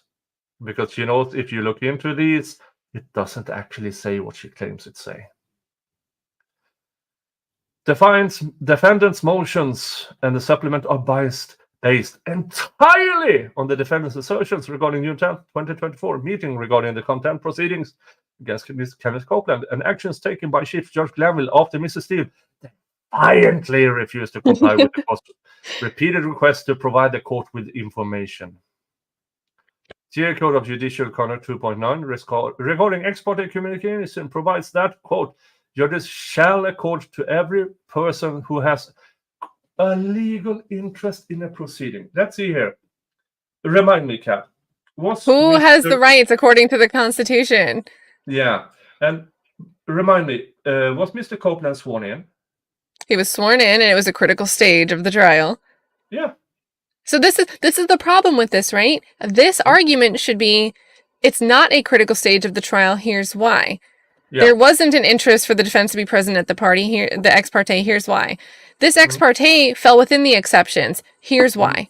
That's what this argument section should be doing, and she's not. And even things like Mr. Steele defiantly refused to comply with the court's repeated request to provide information. She should be specific and say to reveal the identity, and then she should make an argument, whether it'll land or not. She should make an argument that he couldn't hide behind attorney-client privilege. But she doesn't address any of the arguments she's actually supposed to address here. No. Or that person's lawyer the right to be heard according to law. Emphasis added. However, clutching purse intensively, no defendant on trial in this case had or has any legal interest in or any standing to be involved in the state's motion to compel the testimony of Kenneth Copeland or any subsequent contempt proceedings initiated on motion of the state involving Kenneth Copeland's refusal to testify, except the content of the ex parte meeting, including but not limited to, I did the crimes. What crimes? These. Just generally. Yeah. Because these refers to, like, here, these, things in front of us. In other words, the inference would be what's involved in this case. The crimes in this case, these. Oh, I did these crimes. Not those over there in another case. These. Yeah, exactly. And it's so... And then there's also other problems because Doug Weinstein stood up in court that day and was like, and quite frankly, we're still in the dark. And then his motion, he ended up having an affidavit later. But there is no claim, a standing claim that Love can make saying, well, they did find out when Brian Steele made the inquiry, right? That was only minutes after we came into the court, so it wasn't that bad. It was prompt disclosure. But no, while Glanville still focused on prodding Brian Steele to reveal the identity of the leaker, the other defense attorney's like, quite frankly, we're still in the dark, which means no disclosure was still made. Exactly. And here he quotes Allen v. State, but not... And what the court might have preferred that a key witness not be ordered to testify truthfully in his trial. There is nothing in Georgia law that would have permitted him to object to the state's request for the order, or that would suggest that defendant's right with the subject matter under consideration. But this is out of context. I mean, compelling a witness. Yeah, but if that was all it was, but it wasn't. It was the judge giving legal advice instead of just shutting up and make rulings. He didn't inform the defense that it actually occurred. And his plan was to not inform until after the trial. Then you have the contempt where Miss Hilton gave immunity even if he lied on the stand. You can't do that. You can't give immunity for perjury. The immunity standard does not apply to perjury. And she gave it. So more or less, you have Judge Glanville, you have Miss Love and Miss Hilton. That's 3 people conspiring to break the law. In Georgia, that is a criminal conspiracy under the RICO statute. Just saying. And I'm also up there, like the paragraph, it says a brief hearing. So 2.5 hours. And in the footnote, it says brief hearing. So what she's citing, she quotes in her footnote. It's like the fifth line down in the footnote. Improperly by conducting a brief hearing outside his presence. This was a long meeting in chambers. Yeah. A brief hearing is, hello, can you make the 12 o'clock on... Did you address that order yet? We wanted you to... Did you make an order yet on this request we sent you? Yeah, that's brief. This 2.5 hours, that's not brief. Because look what it says. It says concerning the state's request for an order. They really could have just been saying, did you get to that yet? Did you rule? Yeah. That's what the context could be. Since no defense defendant in this case had a right to be present on the June 10th, 2024 in chambers meeting with Kenneth Copeland and his counsel regarding the contempt proceeding against Kenneth Copeland. The fact of the meeting provides no grounds for recusal of Chief Judge Glanville. Respectfully submitted, 10th day of July 2024. And what the fuck is that font? She changes the font for her name. What the? Is that the same font she used for her email signature? I think so. I mean, this whole response was asked because she already had a chance to see how Krause made her 2 other rulings. And I'm sure she can look at other rulings Krause has made. They work in the same building. Krause is looking for the argument to be made. She can't respond to something if the argument isn't made. And she's also looking for the case law, what the law says. And here, Adrienne Love does not address the arguments that she's supposed to be countering. This filing is a response. It's supposed to counter the things that are in the other motions and in the supplement.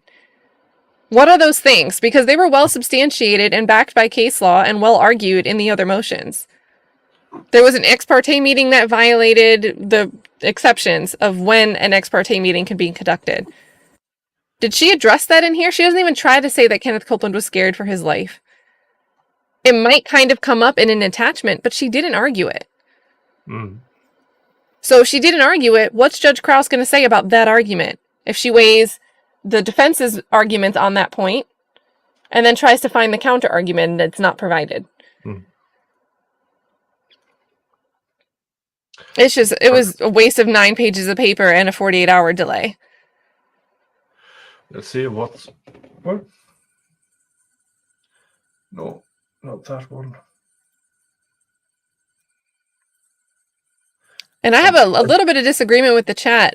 She had nothing to argue. Lawyers, attorneys, prosecutors, all of them, they argue things when there's no there all the time. They can find things that might apply and then a judge has to judge. She really doesn't look like she tried here. That font is Lucina handwriting regular. And look, it's a $40 font. You got to be fucking kidding me. Maybe it comes with the program by default. Yeah, I hope so, because this would be so moronic if she pays a licensing fee of $40 just for a signature. Jesus Christ. This is hilarious. Oh. Yeah. Did you see the email attachments? Did you read those when you first looked at this? No, I haven't read this. So they're right here. This is the most recent one, but if you scroll down a little more, you can start on June 6th and then work up.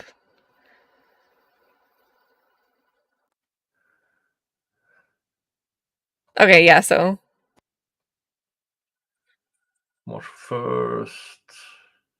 So she's attaching something that substantiates that she should have known to contact Melnick and see. You have this June 7th. Is that what you mean? Well, so the bottom one, Love is attaching this, and she's acting like this helps her case. But what does it demonstrate if she sees conversations about Melnick working on a different bond hearing involving Copeland in March of 2023? Order of bond, March 1st. She could have checked, and she could have contacted Melnick the whole week. Yeah. And she doesn't make an argument. She makes no argument about what these March emails are supposed to show. She doesn't actually argue, hey, he stopped representing him in March. That could be disputed, right? We can say that doesn't mean they shouldn't have inquired and tried to look for him, but she didn't even try to make the argument. She just put these in here and expects the judge to make the argument for her, because that's what Judge Earl Glanville does. Yeah. And he's done that throughout the time. She just brings stuff in, and yeah, oh, Jesus Christ. So yeah, so the March ones really aren't that important. It's, it was a separate bond issue where Melnick was representing him. Nothing in here says Mr. Melnick stopped representing. Nothing. And then this is where they start in this is a good one with Melnick. She doesn't even attach all of the June emails, I don't think. No. And as you see up here, where's the CC?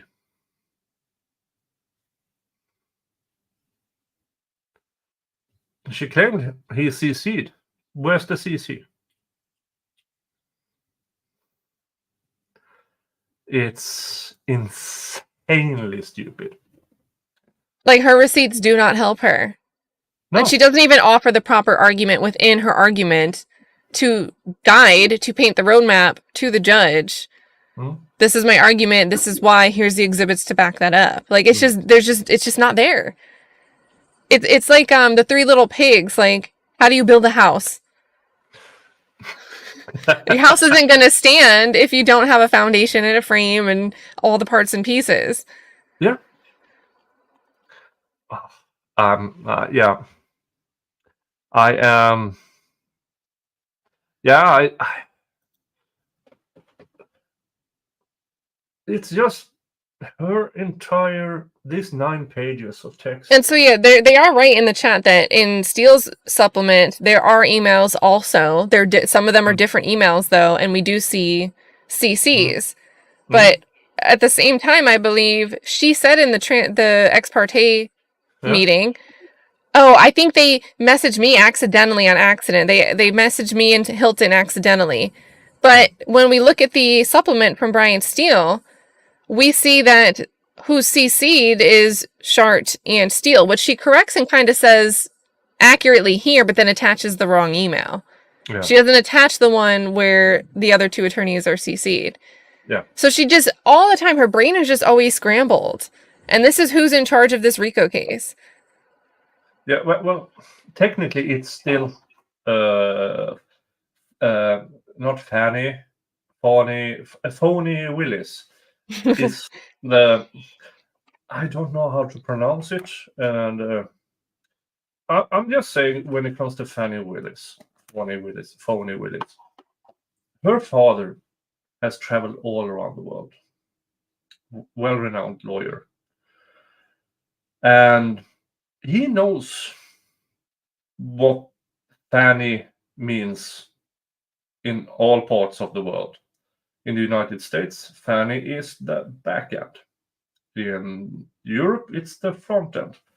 So it's not our fault that he named his daughter after the entire undercarriage of a woman. And she's I think the pronunciation doesn't help either, because we might say Fanny to mean butt, right? In America, but someone could pronounce Fanny as Fanny somewhere else, and it still means the same thing. Yep. And Fanny in Europe is the front end. Yeah, I think it's just unfortunate when anyone gets like a name that someone would make fun of in elementary school. I always think it's unfortunate. Yeah, I know my name is not the easiest to pronounce, but it's Nick. I mean, it's Niklas. But I think people want to add the O, like Nicholas, instead of it being Niklas, like just 2 syllables. That's why I shortened it to just Nick, because it's always because Nicholas, because Saint Nicholas, but I mean, I don't mind. I mean, you know who people are talking to. Yeah, I might be Santa Claus. In December, I'm Santa Claus. Just I might, and as one of my hecklers say, I am Best by Gandalf. It's still Gandalf. I mean, that's better than Walmart. Yeah. You're like the Target.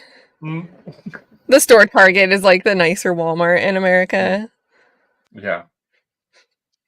All right. Now I'm pissed out of my face. But you guys in the chat have barely listened to a word we've said. You have had your own party in there. So I'm actually going to give you a freebie here. After this, I might go of- get something. Very nice in Florida. Liquor stores are open very late. Yeah. A shot of whiskey for the chat. Thank you, guys. Thank you so much. It's 3:40 a.m. I'm not driving anywhere tomorrow. Well, today, technically. Yeah. And we won't get to the next spin. So, Kat, do you have any final words before I close this thing down? I've got nothing. Monday we might get an update. I would love to hear that the update's not a ruling, but a date set for a hearing. Because that's going to be fun. Imagine watching these attorneys spar with each other on the floor without Judge Glanville being the referee. Oh, I mean, I hope it will be. I really, really hope it will be streamed. And plus, it wouldn't just be Doug Weinstein, it could be Jay App too, who, I mean, he had some great points in his opening statement, so I would love to see him argue with Love, to argue for their side of the motions to dismiss, or recuse. People are asking, where am I located? The southern part of Sweden, 45 minutes from Copenhagen. I mean, so I'm very close to Brokenbaker. I mean, we can meet up in Copenhagen in 45 minutes if we wanted to. And we actually met up in a ferry between Helsingborg and Helsingør, and I have the video on it. Me, Dave, and Brokenbaker. That's an interesting stream because Dave may or may not have been forcibly closed down the stream and then carried off the ferry by his wife and her friend. It's always good to have friends. Yeah, it's always good. It's always good. Now, I'm going to send you off to the one person who can derail anything, the expert. You might like him, you might not, but you need to experience him if you haven't before. I think if you guys were in the raid to the birthday chat the other day, I think the expert was in there wearing the birthday tiara. Yeah. And yeah. That was my first time seeing them, so I didn't know who they were, but they were wearing like the spark. They decked out the whole little studio that they do their streams in for Valhalla Await's birthday, so that was really nice of them. Yeah, so me, Mr. Jingles, and Spike. And for me and my refrigerator, because I'm hungry. So I'm going to go cook something. And as always, thank you for allowing me to do this, folks. Thank you so much. Without you, this channel would be nothing. And yeah, hug your family. Unless your family's shit, then fuck them and give your love to the people who deserve it. Okay? I will send you off with a song. Yeah, this one. See you. Tomorrow is Jody Day. It is closing arguments from the state. So Jody Arias trial, if you guys remember that. Yeah, and it's wild. And I might send out an episode of Serial Killer Saturday as well. I'm doing the Eileen Warnes, the Florida-based female serial killer. And as but I will stream on Monday. Thank you, folks. See you. Bye-bye.